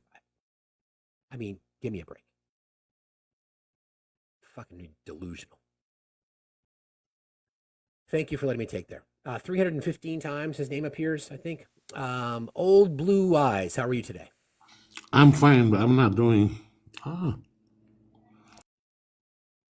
Okay. He didn't read the whole thing, genius. Paul, get the box, okay? Please request. I don't know what the hell you're talking about. You've been spewing so much bullshit all day. Bring up Hachi. Defend his lies. You guys will just go down with the ship. Hachi, how are you? Oh, I'm good. I think we already talked another time, but I want to go fast on something that you said regarding Trump. I mean, he's allowed to say whatever he wants, the lies that he wants, but what makes me really upset and it's the Democrats people, the politicians, the Democrats that actually they don't do anything. Wait, Hachi. You said that Donald Trump can say and lie if he wants to, whatever he wants to? Can you see regarding this to the latest situation that happened?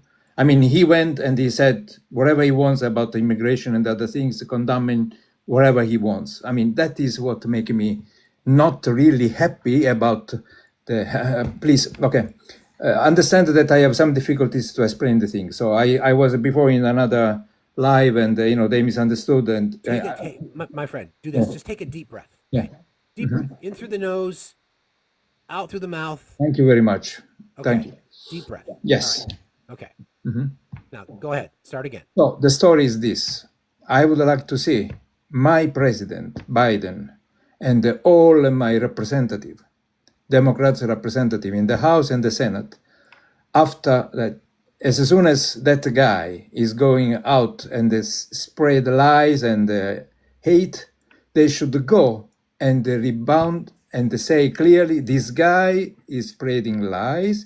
What he said is false. And this is what really happened. And this is what we know. I would like that every time this guy opens his mouth, immediately the chorus coming from the Democratic Party. Biden just did that when it came to New Orleans. He came out and was like, actually, these are the facts. This is what happened. This is what we know. Oh, he did? Oh, sorry. Yeah. He just came out with that. Why it didn't come to me? I mean, the problem is I think they use a different circuit to spread this information, because otherwise, I mean, why I didn't get? I'm reading the news. No, I mean, please don't misunderstand. I want that the Democrats succeed. I don't think that this nation is not ready for a woman, president woman. Okay, the reason why disagree. Kamala lost is because the way as I mean, there are many reasons, but not because she's a woman. Okay. Thank you, Andrea, for your donation on Cash App. Really appreciate you. Thank you so much. That's the main reason. I've said four. I think there's four principal reasons why I don't like to use the "we lost." Kamala Harris lost. Okay, I think that Kamala Harris lost are right-wing media and their massive influence. I think there's an uneducated electorate. Yeah. I think that there is just not enough voices on the right, and it's misogyny and racism. That's a part of it. And I also think that the preservation of whiteness. Mm-hmm. By the way, I want to say something because you have a very big audience.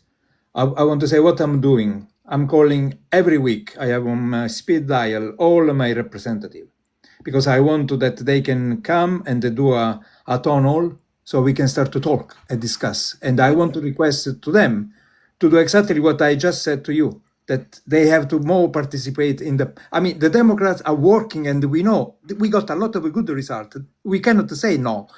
It's true. But the problem is they don't know how to explain to the people what are they doing. I don't know. I am from Italy. The problem is the same in my country. I mean, the Democrats are not able to talk to the people. That's it. And people with the lies and, essentially Trump is...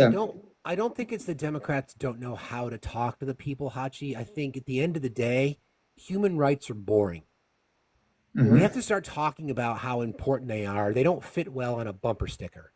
The right wins because they lie to their voters and they come up with these 3-word bumper sticker phrases like lock her up, fuck Joe Biden, stop the steal, all those kinds of things. That's how they win. We know just from the conversation we've had today, their voters are so woefully misinformed or uninformed, this cognitive dissonance they have, and they attempt to use an argument, I didn't vote for Kamala Harris because of her history. Okay, what about Trump's history? Well, that's different. See, that's part of the issue that we're facing. But got some other folks that are requesting, Hachi, but thanks for jumping in today, friend. I appreciate it. Thank you very much. You got it. Let me vent. Thank you. Christopher Rowe, you said Biden did absolutely nothing for us. He raised taxes, so you have no money to give to me. I appreciate that, Chris, but that's why I sent you an invitation, my guy, because wow, that would be so great. Yeah, there's a lot of information that you don't have there, my friend, a lot. So if you could request, I'd appreciate that. Would really, really appreciate it. Let's see. Dark and Mysterious, how are you today? Hey, good. How are you doing? I'm fine, thank you. What's on your mind? I think that most people voted for Trump because they were scared of World War III. I think that's like why majority of people did it. Did you vote for Trump? Yes, sir. Is that why you voted for Trump? Absolutely. Okay, so what World War III? Yeah, explain that. I think we're closer to World War III than we've ever been. So what metric? By what metric? By us using like our missiles on Russian soil. Ukraine's using our. How old are you? 29. So do you know anything about the Cuban Missile Crisis? Yeah, a little bit, but not really. So I mean that's not really what I'm talking about. Well, you just said we've never been closer to World War III, so I would raise your comment. Not in my lifetime. Not in my lifetime. It doesn't matter. It doesn't matter if it's in your lifetime. That's why I voted for him, though. Yeah, right. Because you've never been. He talked about it all the time. I'm 30 years old. I'm the same as you. Yeah, I get what you're saying. Okay. Like, there might have been little instances here or there where. No, not little ones. It was specifically after an attack happened. Putin literally came out and said it. What did he say? What did he say, sweetie? I didn't know. Okay, I'm not you got to back sweetie. that claim up. I'm not sweetie because I'm the same age as you and I'm married. Can you back that claim up? Dark and Mysterious. Dark and Mysterious. Listen, I want to call something out, and it's going to be really, really simple. When I was talking, you did interrupt me, and as soon as Political Mom started talking, you interrupted her. So it's going to be really simple. I interrupted both of you, but well, then either you're going to let her talk, or I'm just going to kick you. It's really simple. Thank you. Okay, whatever, dude.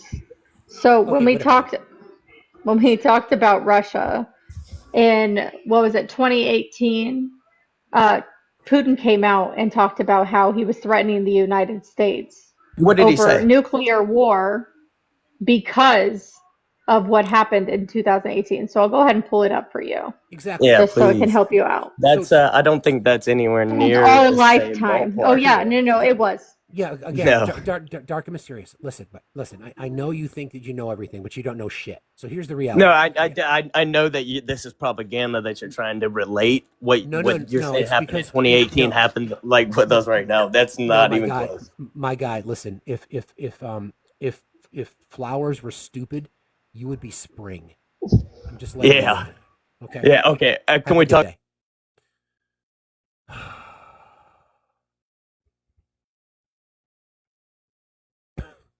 I've seen him before. He does that all the time. Now the Kersh Sorry, I'm not a Strait. Trumper. So real quick, Okay. the Kersh Strait incident was what happened in 2018, where Putin then went on to threaten nuclear war against the United States.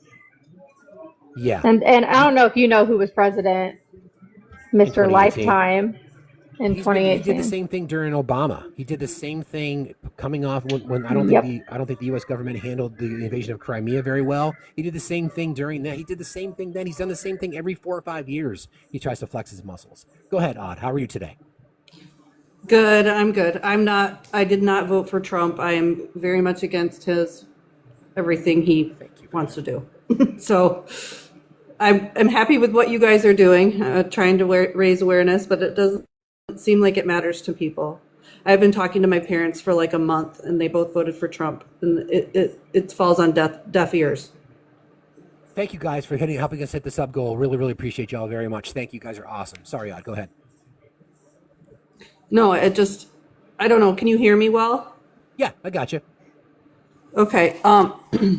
Yeah, I mean, I've been talking to my parents who have always been voted for Reagan all the way through Republicans. And just to see them actually forgive, or rather look past his very obvious flaws, is amazing to me, because I was raised in a Christian home with Christian Republican parents, and I'm not the only one. My wife, the same. Christian home, and they've twisted their whole brains to take in this person that's not moral at all. Like, it doesn't have good character. Yeah, I don't get it. He has no character. Yeah, they don't care about that. They try to hide.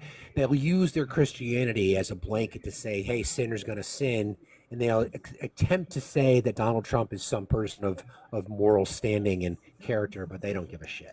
But thanks for jumping. But look I appreciate you. But look at my life.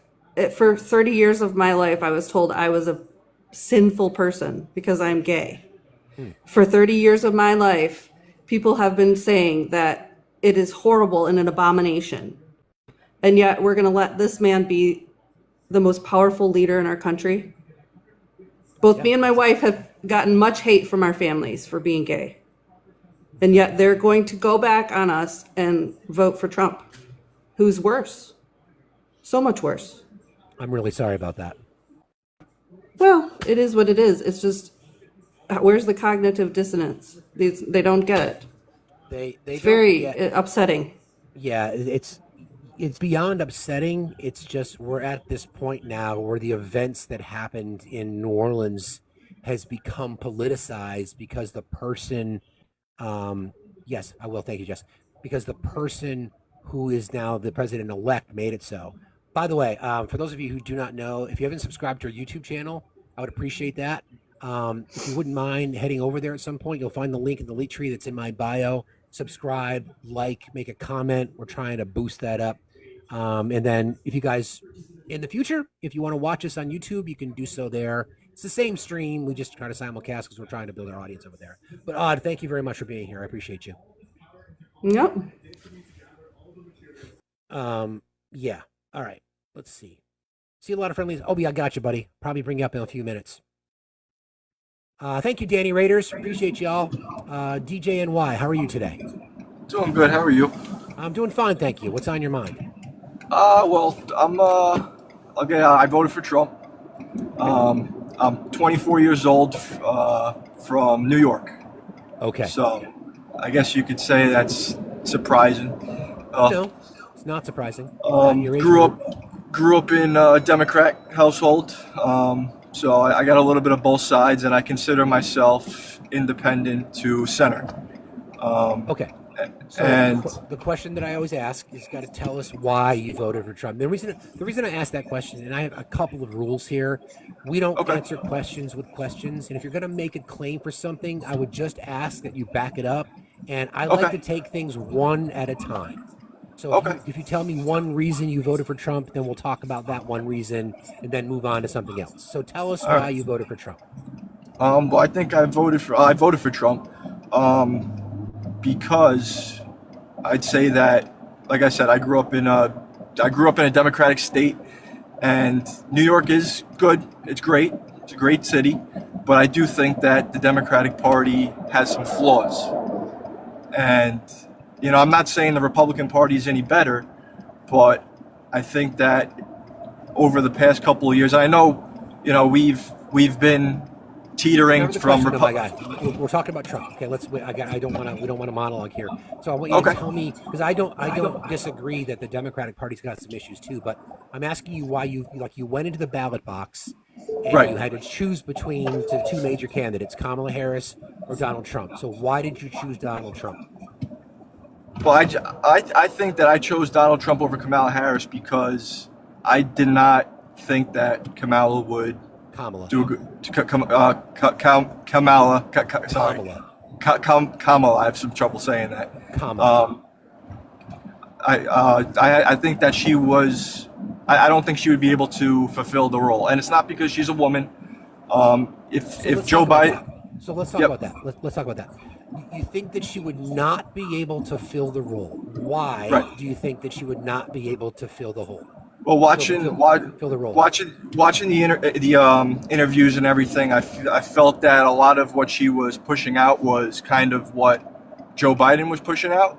Like I was what? not a big fan of Joe Biden. I'm not into the subjective stuff, man. I like to deal in Yeah. specificity. Okay. So Okay. so like what? Well, I think that's the thing. There was not really a lot of in-depth talk about what she would want to accomplish. She was kind of, Yes, what they there asked her was. they asked her that one question on, I think it was The View, and they said, what would you do differently than you did from this administration? And she said, I wouldn't change nothing at all. I wouldn't Okay. change anything either. I mean, from an economic, I think she could have phrased that differently and said, I want to be more progressive. But again, so are you saying that she didn't have any policies? No, I believe she did have policies. That I'm not fully familiar what policies she's fully in support of, but Because you didn't read them? I wasn't really informed about them. Why I feel not? like they weren't really being pushed out. Sure they were. I really couldn't find anything Even other than Fox They're on News her was web- pushing out her they're on- policies. Yeah, they're on her website. So because I read them, which means they're public. Political Mom read them. They're public. Why didn't you read them? maybe it was because there's a lot of back and forth screaming, and I think there was just too much. I think there was too much yelling and not enough. I feel like this election was very different than past elections. I'm hearing a lot of. There was a lot. There was a lot of feelings with this election. I think that was a big issue. Okay, all right. So you made a conscious choice not to read them. I don't think it was a conscious choice. I think it was just overwhelmed by everything that was going on. But I made a conscious choice to read her policies. Why didn't you? I have a question. Like, when did Donald Trump actually get down and talk about his actual policy? Because what I heard was some Hannibal Lecter, some Arnold Palmer kind of bullshit. What I heard is cats and dogs. I'm just wondering when in that, because I asked, he was asked about childcare like 4 different times, and we got answers about hooky dook and nothing substantial. And I'm just wondering when that was like acceptable as a policy answer. So you bring up a good point, and I think you're completely right about that. Like I said, this is my issue with today's politics and today's two-party system, is that we have two parties who kind of went around the same thing. And like I said, I can't really, like I said, I haven't read Kamala's policies. VP Harris. Just say VP Harris. There you go. VP Harris. Sorry about that. But I feel like what I've seen on the news and everything, and I haven't, went on the .gov website. And honestly, I don't really fully go into those .gov websites. What news? Where do you get your news from? I get it from everywhere. I try to take a little bit from every CNN, left and right Why wing. would you watch CNN? CNN's trash. Don't watch that shit. Well, it's not only CNN, but I get it from independent journalists, mostly independent journalists. But Like Fox who? News was even playing her policies, and you still weren't informed enough to listen? I don't watch Fox News at all. You said you listen to everything. Newsmax had it too. All of these right-wing organizations put it up on their pages. He left. See, this was make me mad. It's like, this is what uninformed voting is like. You just went on some feelings. You were like, oh, Trump seems like a funny, great guy, and So he dropped. who I'll bring him cares back what up. he did for 4 years? I'll bring him back up. So I brought you back up. I'm not sure if you dropped. So Yeah, DJ, I dropped there. So DJ, this is the thing, man. This is the thing. Yep. So I say this a lot. Okay, you're an uninformed voter. So you made a decision to vote for someone based on a feeling that you got somewhere. Because hang on one second. So no problem. I'm a pretty objective person, right? I mean, Chelsea knows this. Political Mom knows this. I call out Democrats all the fucking time. I do it all the time. I will do it. I've done it my entire life. I will always do it. What I don't hear from people on the right is an unwillingness to do the same. And I agree. How can you ignore the things Donald Trump has done? I agree. So, but you made a decision to vote for him. I did. And you don't even know what you voted for. But that comes my second point of more so of what I've seen in New York, at least, of how kind of everything kind of shifted from, not shifted, New York's been Democrat my whole life, but I feel like there's a lot of issues that still stand, that people are speaking their minds and things haven't been changing. What? Well, I think a big thing that you see now is this congestion toll pricing. I'm sure you guys heard of it. What, a congested poll pricing? Congested toll pricing. So you don't like the fact that you get you have to pay tolls in New York? Well, not only no, I pay tolls. Tolls are no problem, but now they want us to pay tolls from just driving to one end of the city of the next. Gee, not only that, though. Let me think about this for a second. So you have issues with toll prices, but you're okay with a guy who says that he has sex in common with his daughter. No, that's completely wrong. I agree. I agree that's wrong. You voted for that, DJ. I know. But at the other end, there's been some things where the Democrat and this. But what? You voted for a guy that had said he has sex in common with his daughter. You're right. It's not right. It's not right. And I agree. Can I ask a question real quick? Who is your representative in New York? I think it's Susie. Susie, you don't even fucking know. It was Get the fuck out of here. Don't waste my fucking time anymore. Jesus Christ. I was hoping he was going to say like George Santos or something. Was his representative. I was going to have a good time. But I think that's who he was talking about because D'Souza is the new representative there. I think. Yeah. Renovate Manitoba. How are you today? Oh, hi. Good morning. Good morning. I'm doing all right. What's on your mind today? Hold on. He just said in the comments that George Santos was his representative. He voted for George Santos to represent him, and that's why he's an uninformed There voter. you go. Renovate Manitoba. How are you today? Hey, I'm doing all right. Sorry, I had to put my dog in a different room. It's okay. What's on your mind? Yeah, well, I wanted to, okay, well, I'm from Canada, first of all, so, Manitoba is the province I'm in, so obviously I didn't vote in your election. I'm sort of a left to center guy. I vote NDP. You can look them up if you want to figure out what they are, but, okay. So I've got kind of a, I've been following politics since I was about 14 years old. I campaigned in my high school. I just want to kind of focus this a little bit. If you could have voted in the U.S., who would you have voted for? Well, I would have voted for Kamala Harris, 100%. Absolutely, Kamala, yes, absolutely, 100%. But I wanted to, I listen to your. Probably more than others. I listen to your live quite a lot, and quite a few other lives, pretty much all day long as I'm tiling and doing other things. And yeah, no problem. You guys are the soldiers on the front lines, in my opinion. Try. Yeah. And it's just the level of cognitive dissonance and the level of just uneducation and uninformed voters out there is just so desperately concerning that I actually think we have a very dark future ahead of us. I've been looking at some things recently. I'm a bit of a student of history. I've always loved history. I think we should learn from history.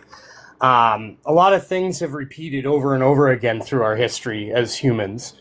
And one thing kind of going on right now in North America is the wealth distribution with plutocracy versus the regular folk.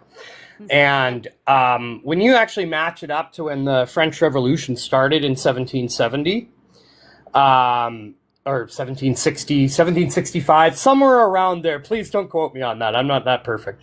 When that French Revolution started, the wealth distribution at the time was almost identical to now. In fact, now is arguably even slightly worse. My friend, so we can keep conversations moving. Yeah. What's your point? Let's try to land that plane, okay?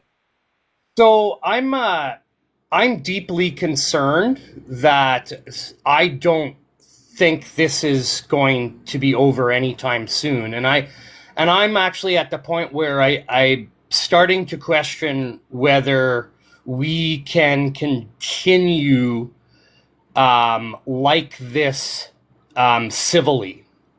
And I am curious what you guys think. Partly because you are American, and I believe you very much stand by your Constitution, right? I think Democrats far more than Republicans stand by their Constitution, actually. At what point do you guys say we can't talk anymore? That we can't allow rapists and murderers and pedophiles to run our nation. I appreciate you. Thank you very much. Going off a little on the rails there. Don't know what your intention was, but when you start dropping words you can't say in the live, that's a red flag to me. So anyway, I've sent a lot of invites to a lot of people chirping in the chat. People calling me a fascist. I send you an invitation, so that proves to me that you're a coward. Saying that I'm just crying. I sent you an invitation that proves to me that you're a coward.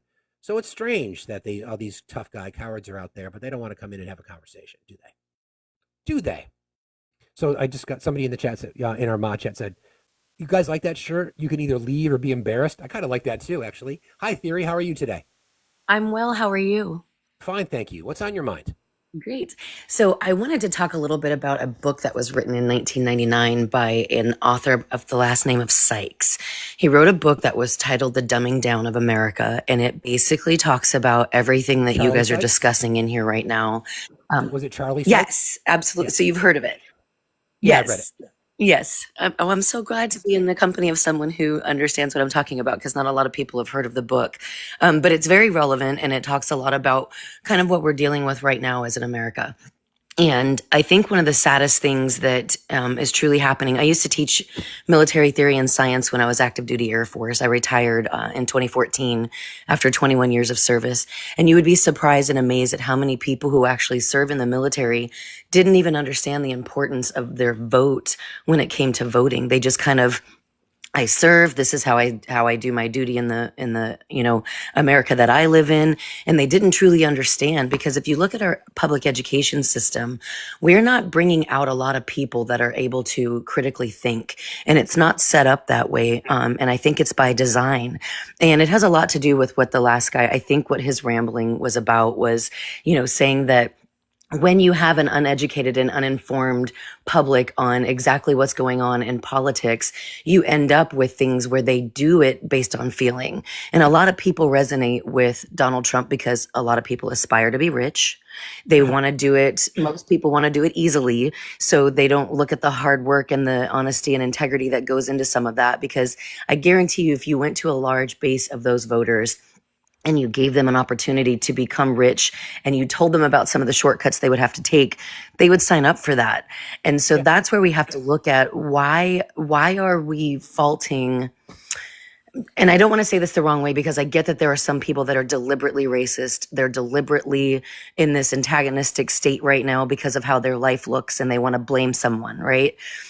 But for the most part, people like my mother, who lived in a small town in Iowa, who had no background in education, she dropped out in 5th grade and just wasn't very intellectually smart, but she was, you know, a mom. So that's all she needed.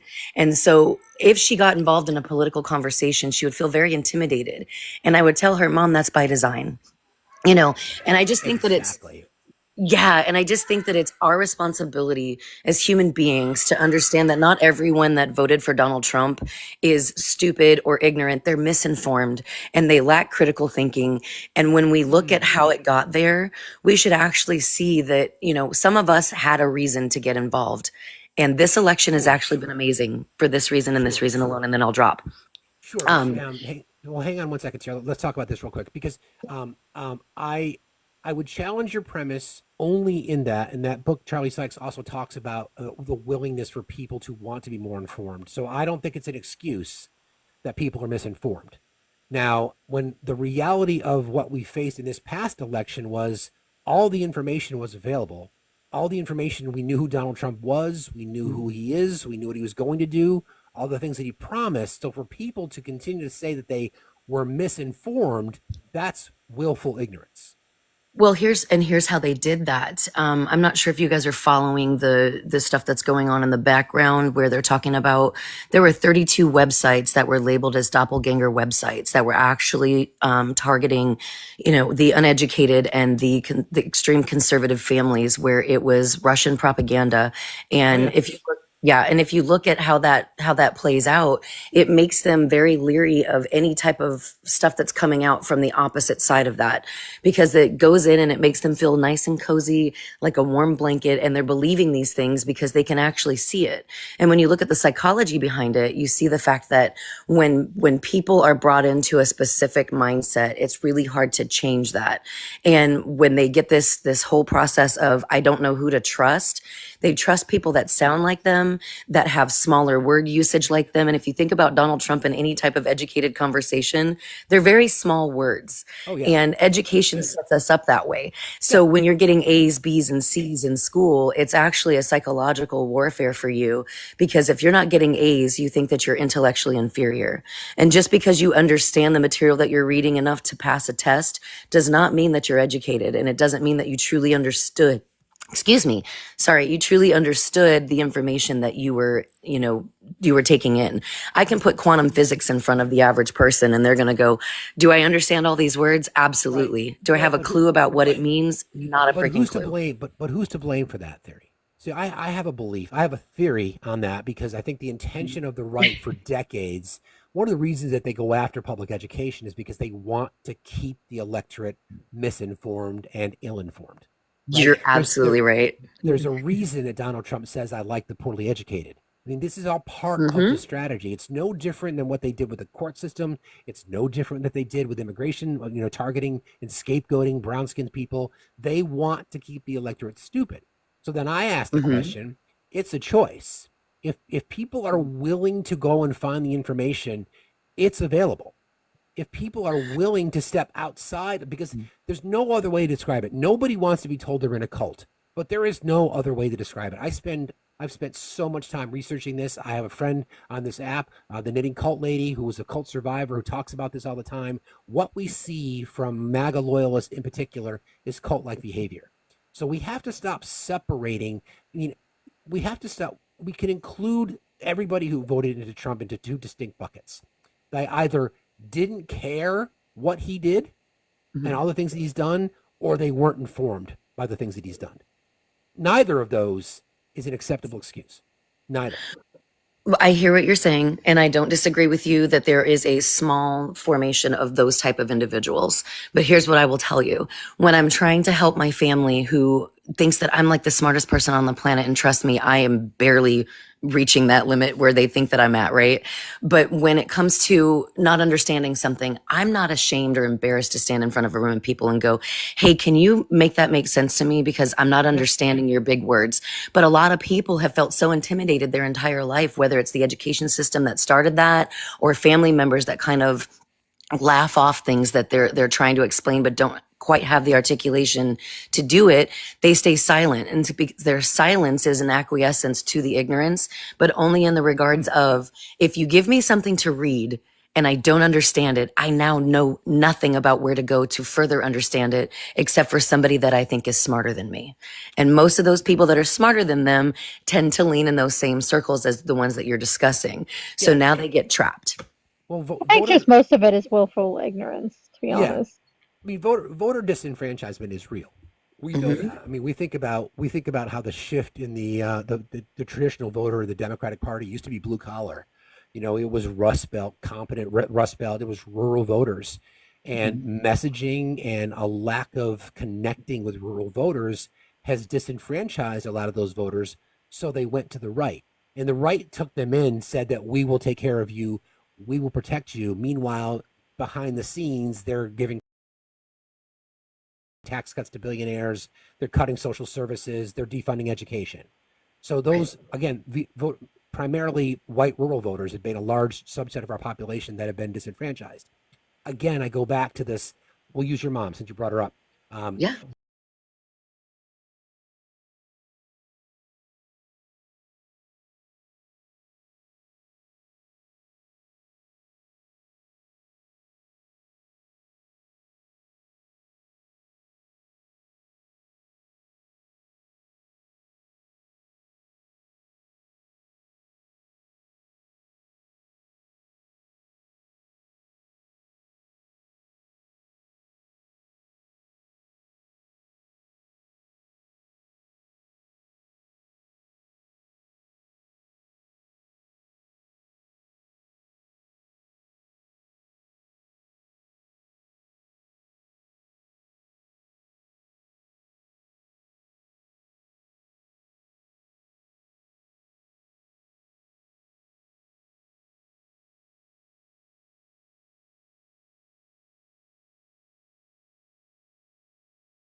Congregation of believers, followers, and financial contributors. All hail Mr. Soros. All hail. The space elevator conversation is a very interesting one. And I will freely admit that yours truly does find it really interesting, and that it's an incredibly old mathematical problem that they're trying to still solve. And that may be why I am very fascinated. I mean, this goes back to the 1800s, right? Like this is This is not a new concept. Right. So it's pretty cool, and I don't like it when people make fun of space elevators So or ladders I because I want it to happen. I just have to say, I don't appreciate, Ryan, you calling my friend Obi here, my Tri Valley for Life bestie, hateful. So I would like you to explain why you think Obi over here is hateful. Yeah. I think the host is just as hateful. Can you Why? tell us why? That's my opinion. I can have my opinion, can I? Yeah, because sure. I don't value your opinion, so why? Of course, you can have an opinion, but based on what? So when you have one side trying to say we need to work together and the other side going, oh no, that's not going to happen. Should I be expected to vote for a party who wants to take away my daughter's rights to her body?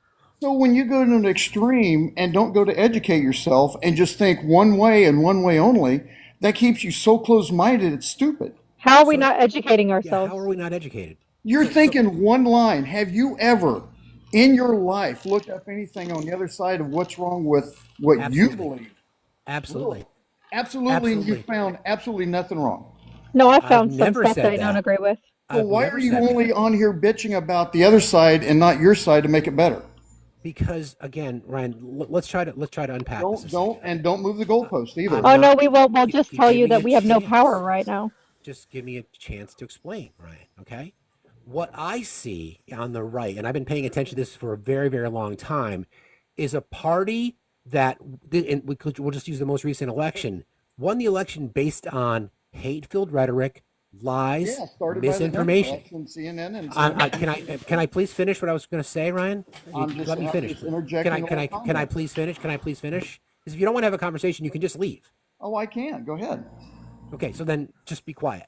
So again, to reiterate, what I see is a party that has low information, doesn't pay attention to the facts, follows whatever their leader says, believes lies, believes hate-filled rhetoric, and now we see exactly what we've been telling you for a very long time, and you guys don't seem to care. Oh, but when the other side does the exact same thing, you like refuse. what? Give me an example. Give me an example. Well, let's start off with Biden.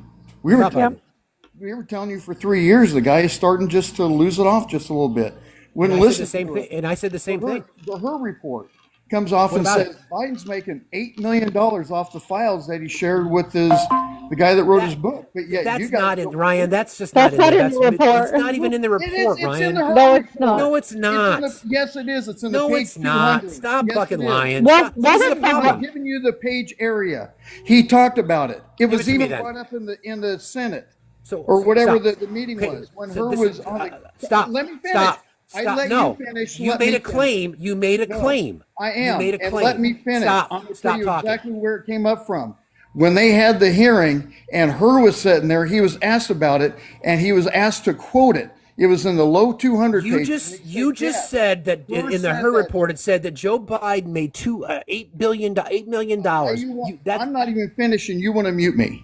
No, you don't. That's cute. My guy, because I do not let people come up here and spread misinformation. No, it's not. It's factual. It is misinformation. It was broadcasted. I even watched it on TV. No, Ryan, again, the claim that you made was in the Her report. Robert Her said that Joe Biden made $8 million. That's the claim that you made. That was in the Her report. That was the report that was. Can I clarify Hang on one this? second, Chelsea. Hang on one second. Chelsea, hang on one second. Ryan, you said it was in the Her report.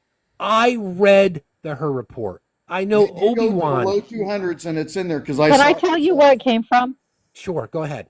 So during the House. Hey, Chelsea, hang on one second. Yeah. Let's just clarify. Because Ryan, you said it was in the Her report. Her even agreed with it and even read it from the report.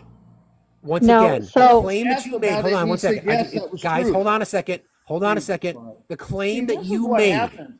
When facts No, are brought friend. up to you, you refuse to even listen to it and even believe that it's just possible. let me finish. And then when you're sitting there and brought factual Ryan. information about it, you still don't want to believe it. I'm trying to finish the statement. That's all I'm saying. Just Go ahead. let me finish. Okay? Again, the claim that you made was that it's in the Her report. Okay? I'm just trying to understand. Is that your claim? Because I've read the Her report and I don't see there anywhere. anywhere. So if you're saying that you heard somebody talking about it, that's different. But I want to make sure I understand your During claim. the hearing, it's broadcasted and asked about it, and Hers said yes. Wow, that's pretty factual. That's about as solid as information as you're going to get.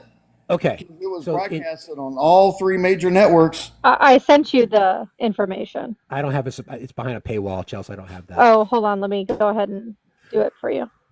So again, Ryan, the reason you came up here with all these accusations, and all I'm trying to do, and I think can you stop fucking interrupting? Well, stop Jesus being such Christ. a fucking idiot and open your goddamn brain.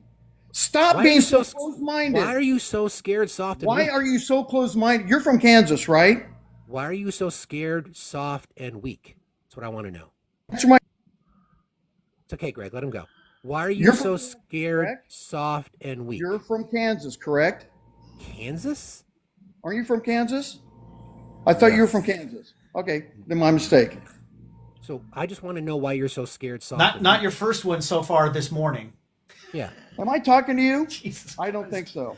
Why are you so listen, scared, you soft, came and up weak? here. Mic muted, okay? Keep your hate mic muted. Hey, Okay, I'm not discussing it with you. Cupcake. Hey, Cupcake. You You were guys so can sit soft. there Do you and need a say hug? whatever the fuck you Do want you need to. a hug? Problem is- Can you show me? Can you show me on my hand where I hurt you? Where on my hand did I hurt you? You couldn't hurt me. Can you show me? You couldn't hurt me if your life depended Hey, I on it. screenshotted the entire article and you can read it for him. It's factually based. Jim Jordan actually made that accusation when he was interviewing her about it in the House jurisdiction. No, he didn't. So the facts are listed out on. I listed out the facts for your small brain to understand this very interesting. Because you said it. Hold on. You went and said, hold on, really quick. You went. I've been. Just have a discussion. Listen, I was actually talking. I know you don't know how to let a woman finish, but you definitely are going to let a woman finish today. All you want is insults. That's it. Again, I am a woman who wants to just finish. I know that you don't know how to let a woman finish ever in your entire life, but you were going to do it today. Be more So when I'm no, that's a fact. That's not an insult. So go ahead. So cute that way. I will It's go ahead and amazing. read these facts for you, you're just gonna so we read can facts. educate you, because you didn't obviously listen to the House Judiciary Committee's interview with Robert Hur, because you didn't just keep you muting him, didn't Mods, even because- know that it was in the House. You thought it was in the Senate. So that's very concerning that you didn't even know where the actual hearing was. It didn't get displayed on a podcast like you claimed already. Really, it was. Okay. Nope, it wasn't. So Ryan, I need you to listen. On the Senate Ryan, hearing, the claim that you made, all we are three. attempting, I'm telling you Ryan, exactly where it came from. Ryan, You guys don't please want to keep it believe muted, it. guys. Please keep, Ryan, the claim that you made is exactly the claim that you made is what we are about to debunk, and that's the reality of this. Okay, you're crashing out, and you still haven't answered the question as to why you're so scared, soft, and weak. What are you scared about? You're scared about everything. So soft. So soft and He so must use a weak. lot of lotion to be that soft. Does he put the lotion in the basket? Orient. See, and that going down to. You can do this all day. No, you actually can't do this all day. This is okay. First of all, I love how he comes up here because he wants to challenge which page am I looking me at for on that my quote hate. specifically? Chelsea, what So page? you can go ahead and go down to the facts portion of this, where it talks about why the $8 million was brought up. Not because of her. It was actually because of Jim Jordan brought this up. It wasn't actually listed in the Her report. Jim Jordan was trying to connect the dots between the $8 million book deal and Joe Biden. Okay. All right, I got it. screenshotted So at a every hearing in portion which- of the article. I got it. At a hearing in which Republicans voted to hold Attorney General Merrick Garland in contempt of Congress, Jordan asserted that the special counsel who investigated President Biden said he had a financial motive to improperly disclose classified information. A book deal with Flatiron Books in April of 2017 that supposedly earned him $8 million. Not supposedly, it actually did. That figure was in advance for 3 books, including one by Jill Biden. Robert Hur investigated Biden's retention of classified documents when he was out of office and issued a 388-page report which I've read. On February the 8th, the Justice Department released a transcript of Biden's interview with her, but has refused to provide the audio recording, which is the reason for the contempt vote. Much of the reporting is devoted to examining whether prosecutors could make a case against the president that would result in a conviction. Despite the evidence gathered by prosecutors, the report repeatedly concludes that it would be a tough case to win, often because Biden had reasonable defenses, the facts were murky, or Biden had cooperated with the investigation fully. For the purpose of this fact check, we plan to examine what Hers says about Biden's motivation for attaining private notebooks, as well as other Republican lawmakers saying that Biden was motivated by money. For instance, Rep. Jeff Drew said he knowingly took all his classified material out and then basically sold it to a ghostwriter to make like $8 million. That's a claim made by a Republican member of Congress that said, quote, he knowingly took all this classified material out and then basically sold it to a ghostwriter to make $8 million. Joe Biden was advanced money by Flatiron Books, along with Jill, to write 3 books. That's how they've acquired their wealth. If Joe Biden was corrupt, he's been in politics for 50 years. He should be worth hundreds of millions of dollars.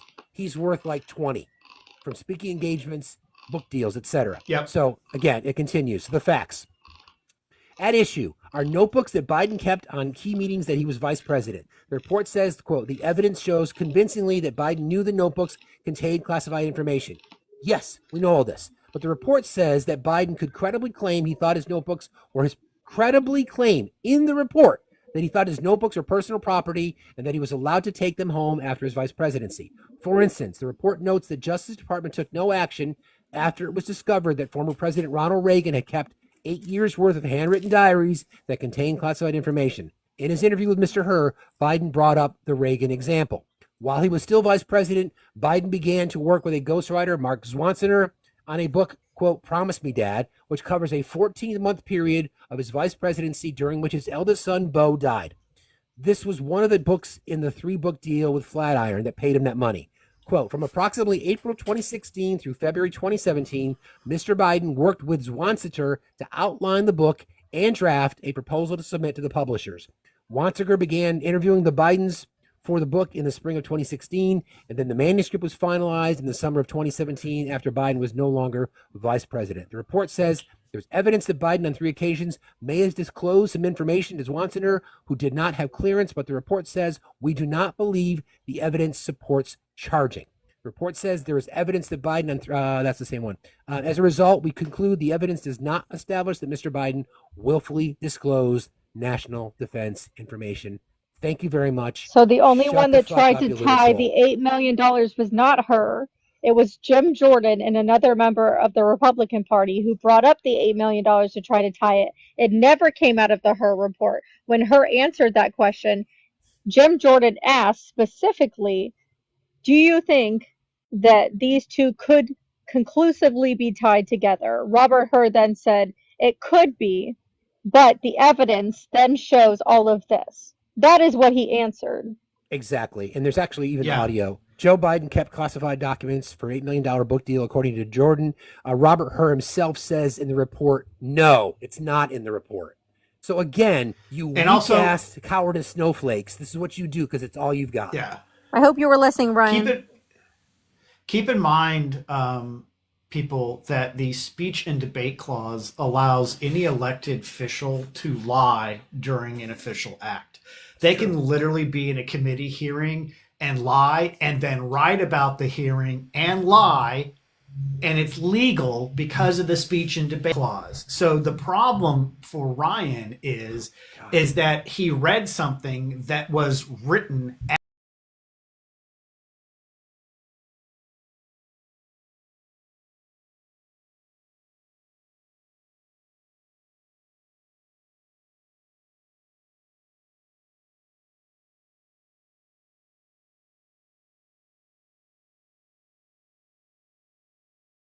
This is why I will continue to tell you, you are stupid.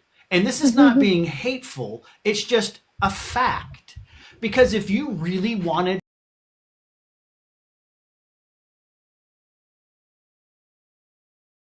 it must be true.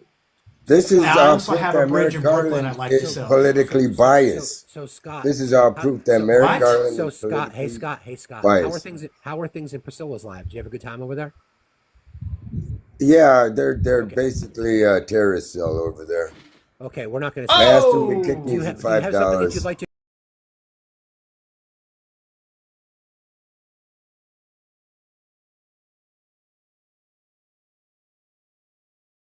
Or do you just want to listen to yourself talk? Did you edit that? No, I took it right from my brain because I speak to scared, soft, weak MAGA men all the day. Are you one of those? I definitely support to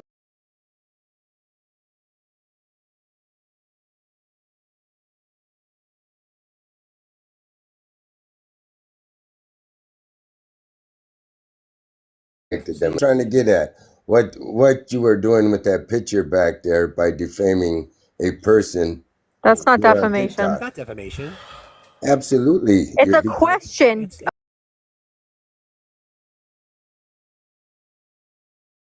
Do you think that American laws do not exist on TikTok? Hey, Scott, really quick, That because you're I not know that this is culpable? like really hard for you. Is a question being asked defamation? I'm watching Hey, criminal Scott, behavior. I know you don't know how to let a woman question, but hey, is a question defamation? It's a question, Scott. It's a question. You see, it's a question. It's what you did by editing the picture, though. What? And then what guy, you did it's is you What? Are you you serious? you put it in everybody's public eye here. Why are MAGA men so scared, soft, You like being and a weak? criminal?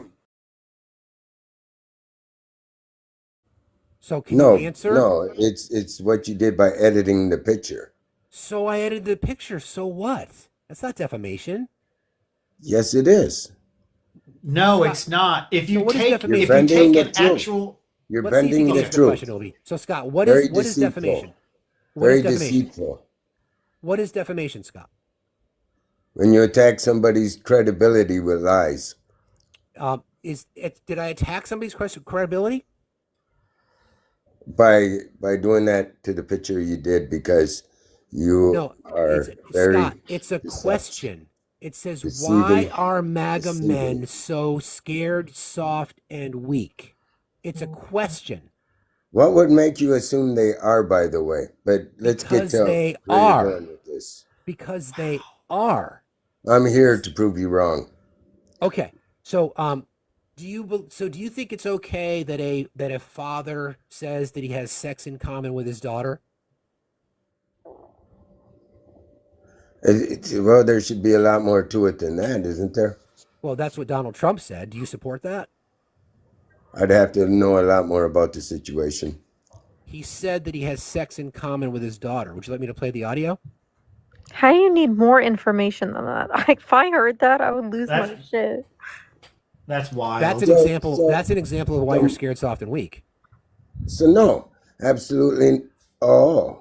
So yes. Oh, is that right? Yes, and you could use the image and likeness of anyone and do anything with it and publish it because that's covered under the First Amendment, Skippy.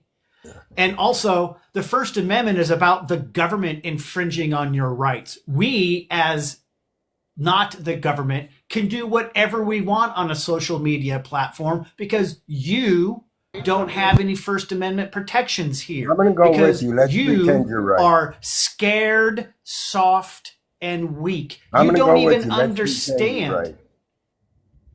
No, we're not going to pretend that I'm right. I am right. I'm going to prove that you're We very are not. wrong. Hey, shut up and listen to learn. This Does will really help votes you. matter? Does votes matter? Shut to you? up to listen and learn. Would you like me to mute you so you can learn something today, or Is that can how you you do that on operate your here? own? Is Yes. that how So you shut up. Yeah, we're just trying to this again. We're attempting to prove the point, and it's really not that hard to prove the point in this case. But Obi can continue.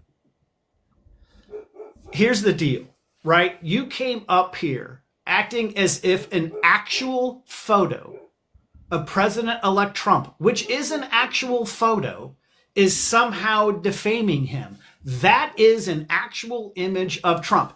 Even if I turned it into a cartoon, the First Amendment protects me because it's free speech. I could do whatever I want to the image and likeness of any elected politician, and it is not against the law, right? You are soft, scared, and weak because your feelings were hurt because your leader is fat, ugly, and stupid. That is also protected speech. What you don't seem to understand is how things work. Again, that makes you scared, soft, and weak. You have come up here looking for a forest saying you couldn't find trees, but you keep walking into them. I'm trying to prevent you from being concussed. So perhaps you should open your eyes and see the trees. So, Scott, what I'm going to do, I'm going to play you some of the things that Donald Trump has said about his own daughter, and I'll be curious your reaction. His own daughters, plural.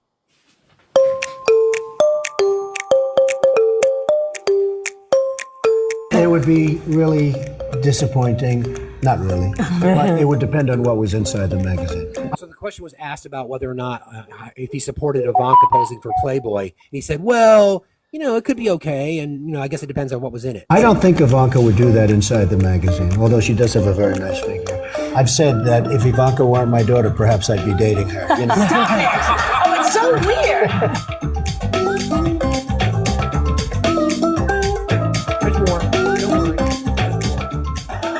I have never been so grateful for an ellipsis in my life. You know who's one of the great beauties of the world, according to everybody? And I helped create her? Who? Ivanka. My daughter, Ivanka. Yeah. She's 6 feet tall. She's got the best body. She's hot. Tiffany, his daughter, was 1 year old. She's got marvelous legs. We don't know whether or not she's got this part yet, but time will tell. Well, I was going to say sex, but I can't relate that. He was asked what he has in common with his daughter. He said sex. So, Scott, thoughts on that? So here's my thoughts: is how does it feel to be beat by somebody like that? Wow, I figured. So that's example number 27. Why you're scared, soft, and weak. Oh, here's my point: is you're anti-American. I don't give a fuck about your point. I really don't. He's gonna be your president. I don't really fucking care. He was laughing too. Did you hear that? Oh yeah.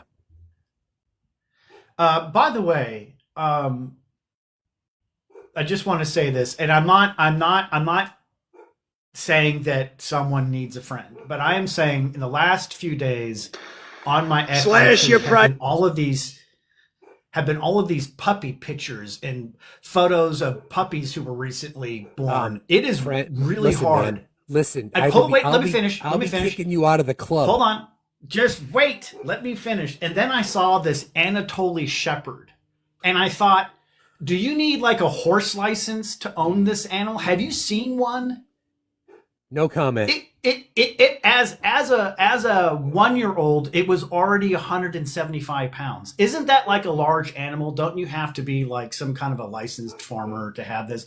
Anyway, I was just thinking, you know, of all the great 80s movie where there was always this anti-hero who shows up to protect his little brother. And, you know, perhaps on the mean streets of Vermont.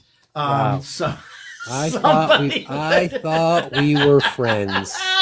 Apparently we know what side of the facts versus cookie debate you're on. Hey, listen, I just love doing it because we need a palate cleanse every once in a while, especially after a guy like that. Yeah. It would be fun to have an Anatoly Shepherd or an Irish. I really want an Irish wolfhound. Wolfhound. They're huge. Let it ride. How are you today? Yeah, great. Hey, just clarify, what is your definition of MAGA? Trump supporters, hardcore people who buy posters, people who get tattoos, people who wear flags, people who chomp around in their fields chanting. That's how I describe MAGA. Okay, so you're talking about people who complain about America First and then buy his merch from China. Okay, so someone who buys a T-shirt or just from China? Didn't I just give you the description? Well, I want to clarify because when two people have different opinions of what a word means, then there's not really. What's your definition? Yeah, what's your definition? I just gave you my definition of MAGA. What's yours? What's my definition? Yeah. Would be anybody who, I guess, supports Trump in any way. Okay, so any Trump. Just be a Trump supporter. Yeah. Okay. So then anybody who's a Trump supporter is scared, soft, and weak. So anyone who's a Trump supporter is scared. That's what I'm asking. Is this even a debatable question or statement, or are you saying the extreme right are MAGA? I gave you a definition. Then you said, when we asked you to define it, you said anybody that votes for Trump. So then are you saying that all Trump voters are scared, soft, and weak? Oh, absolutely not, because I'm not. I'm neither of those. Well, so that's why I'm asking. Well, you're a Trump What's supporter. your definition?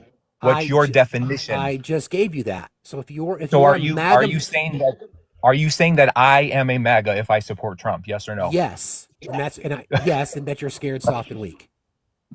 So are you prejudiced? No. No. What's the definition of prejudice?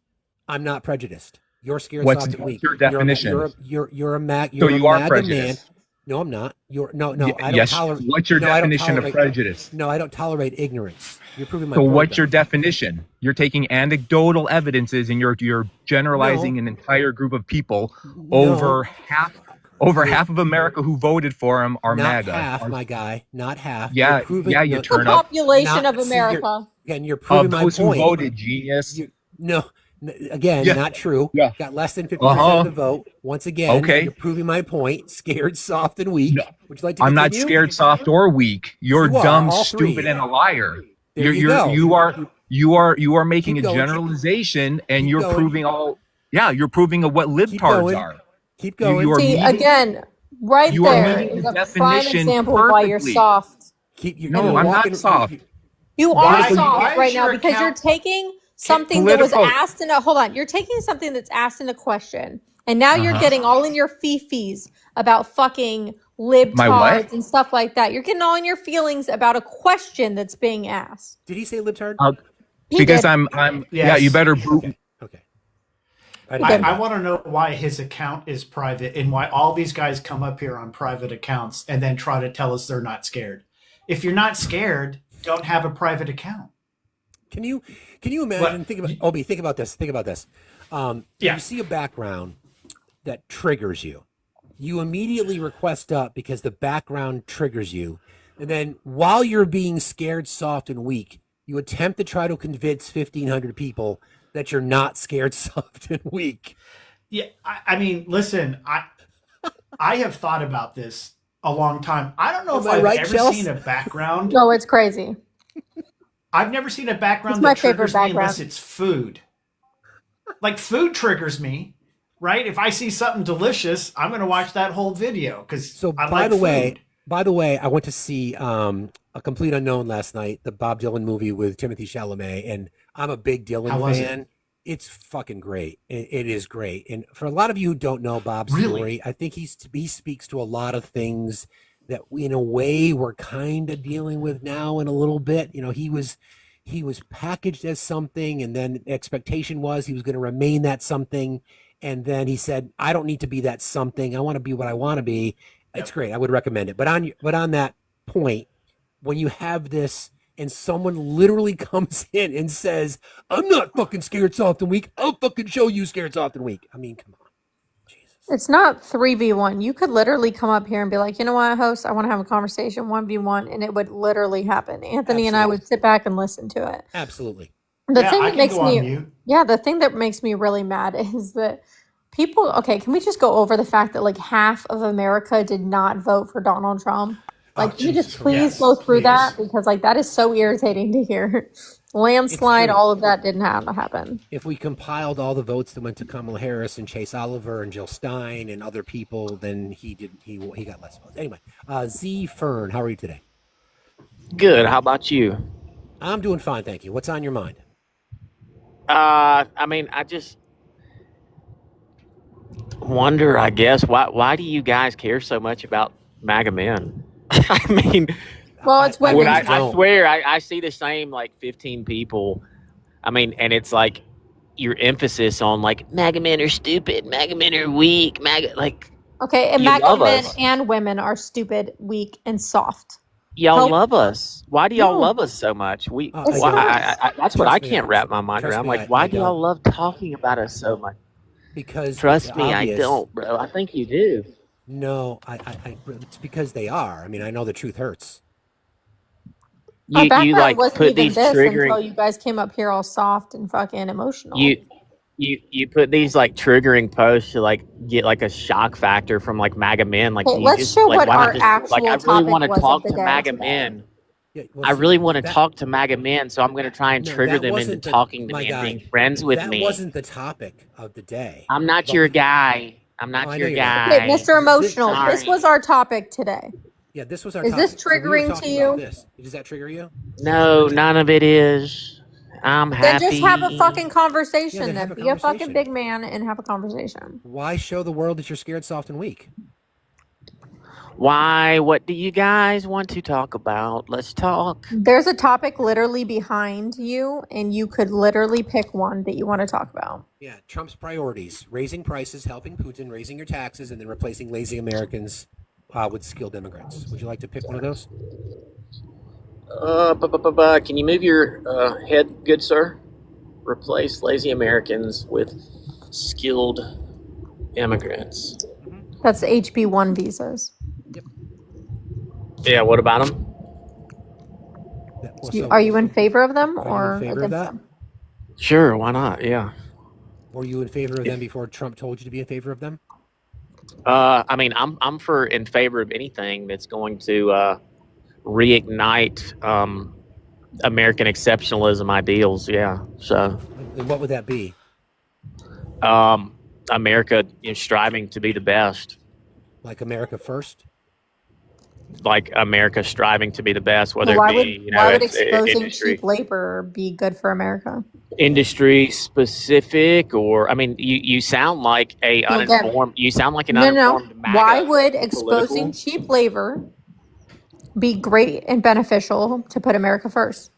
Well, you sound. I mean, that's you're arguing a talking point from like the far right. No, because if we look at what, so H-1B visas, the premium price for that is about $170,000 a year. Well, there's a lot Hold of on. white nationalists that would agree with Hold on. you. Guy, she was So- answering There's questions. a lot of black Stop nationalists. that would talking, agree. Wow, friend. it's almost like I can't Stop finish. being scared, soft, and weak, and let her finish. Thank you. Okay, sorry, guys.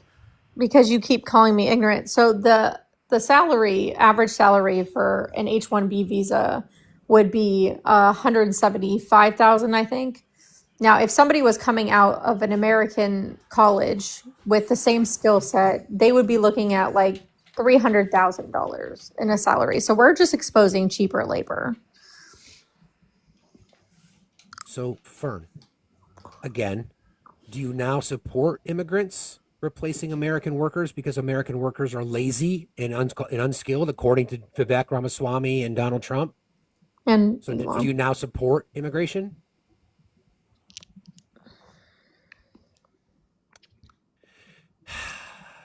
Unmute your microphone. It's the little button. I know you have a difficult time finding buttons. But maybe Yeah, you so can find it I now. support any form of like legal immigration, and I'm very, very much opposed to DEI.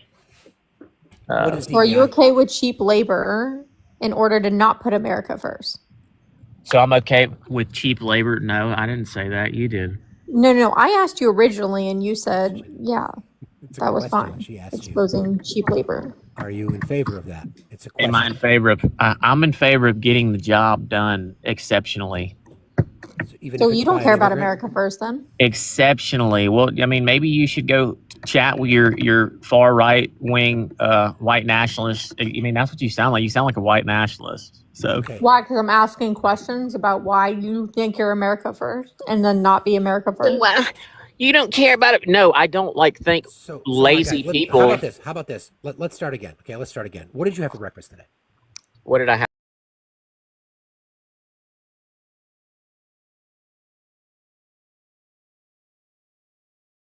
First, and then want to support exposing cheap labor to qualified Americans. So we're talking about qualified Americans that are coming out of colleges, and their rate for their job would literally be $300,000.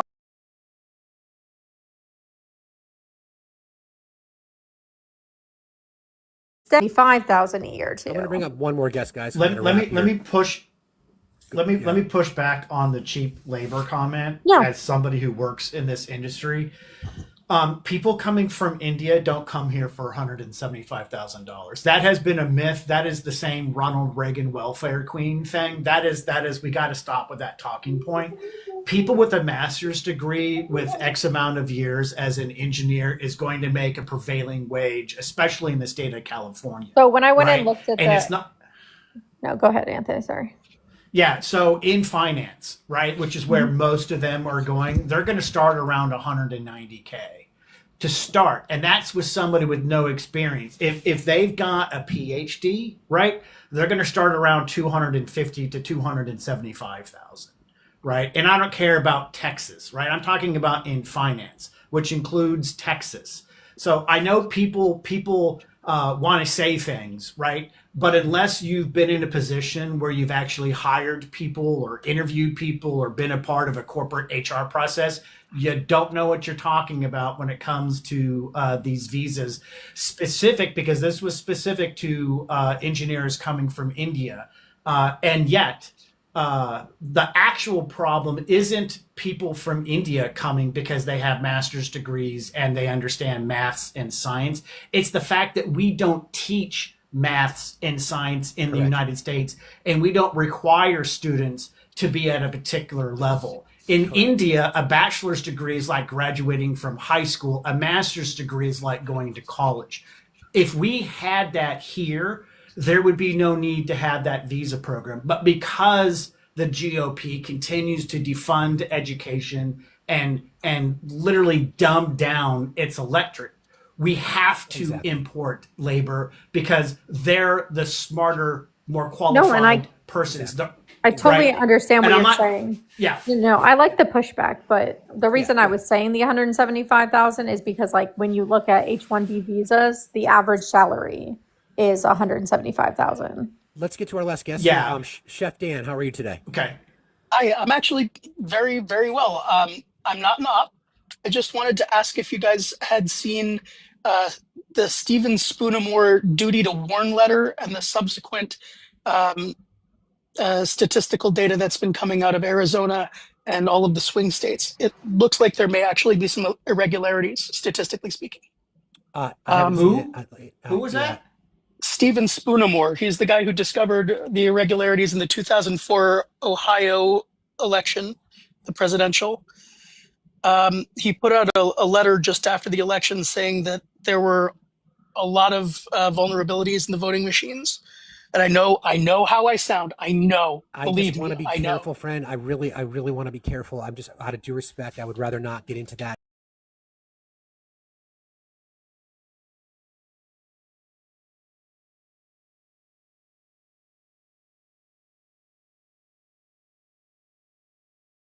Anything else you'd like to contribute? Great work all day. Appreciate you. Eat good food. Oh, thank you. Appreciate that. I'm just I've trying to be consistent. I've never even heard of that. I'm just trying to be consistent. You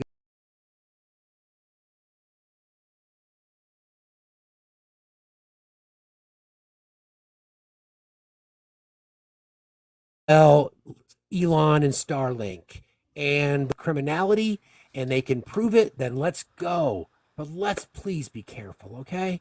I like to see some court filings before we Exactly. make kind of those assumptions. You wanted to promote something, and then we're going to hand things off to Matt. Oh, yeah, no. I was just saying, like,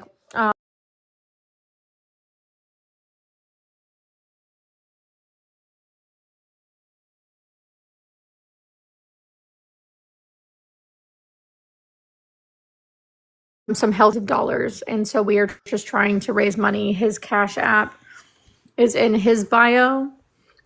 It's just USMC Angry Veteran, and any dollar help.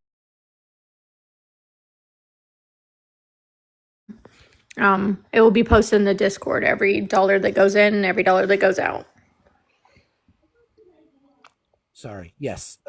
Yes. And we're going to raid USMC. So if you're heading on over there, he's done so much for all of us. He fights back against fascism every single day, served his country, disabled vet, got a lot of stuff, not just his service dog, but his own health, his wife's health, car repairs. Yes. So this community has always stepped up, and we're working on a bigger fundraiser. A lot of the details are still Yes. murky, but we're working on all that. So we're going to head on over there. But before we do, Obi, any last words? Open a book and read. You might learn something. I actually kind of want to pick your brain a little later, Anthony, if you don't mind. As long as you scratch my back first. Hey now. Chelsea, anything you'd like to say? Today's been interesting for sure. No, it's been a great conversation. I think that the push, we need to start pushing back. Like I'm done playing nice and being nice. Like that's just over. The tolerant left thing excuse that they keep using, because we've always been, I don't want to be that anymore. I threw that out the window. This election proved that I don't want to be tolerant anymore. Now I want to push back on everything that needs to be pushed back on. I totally agree. For me, for a couple things, there's a few links. The link tree. There's a member of our community that is going through some stuff. You'll see the link in the link tree that's in my bio. I ask a lot of our community only because you guys continue to deliver for us. One of the main byproducts and the results of me deciding to go onto TikTok up a couple of years ago and then build up this community. One of the amazing things that came of it unexpectedly was how much support you guys have done to support people in need. And I really, I cannot thank you enough. I'll get emotional if I get too deep into it, but I cannot thank you enough. Every time I know some people give even when they don't have anything to give. That's what our community does. So whether it's here, whether it's USMC Angry Vet, whether it's members of our community, whether it's anybody, I think flexing that generosity muscle is something really important. So there's that. Thank you all, guys. Really appreciate you. How do you join Discord? The link is in the link tree that's in my bio. It's on over there. If you're on YouTube, thank you for joining us on YouTube today. If you guys wouldn't mind heading on over to YouTube and dropping a comment, a like, a share, all those kinds of things that you do. Thank you, mods. Appreciate you guys. Again, we're going to raid USMC, US McAngry Vet. And we are going to go over there, send them some love, tell us we said hi. Thank you all so much. We'll see you tomorrow morning. Not sure yet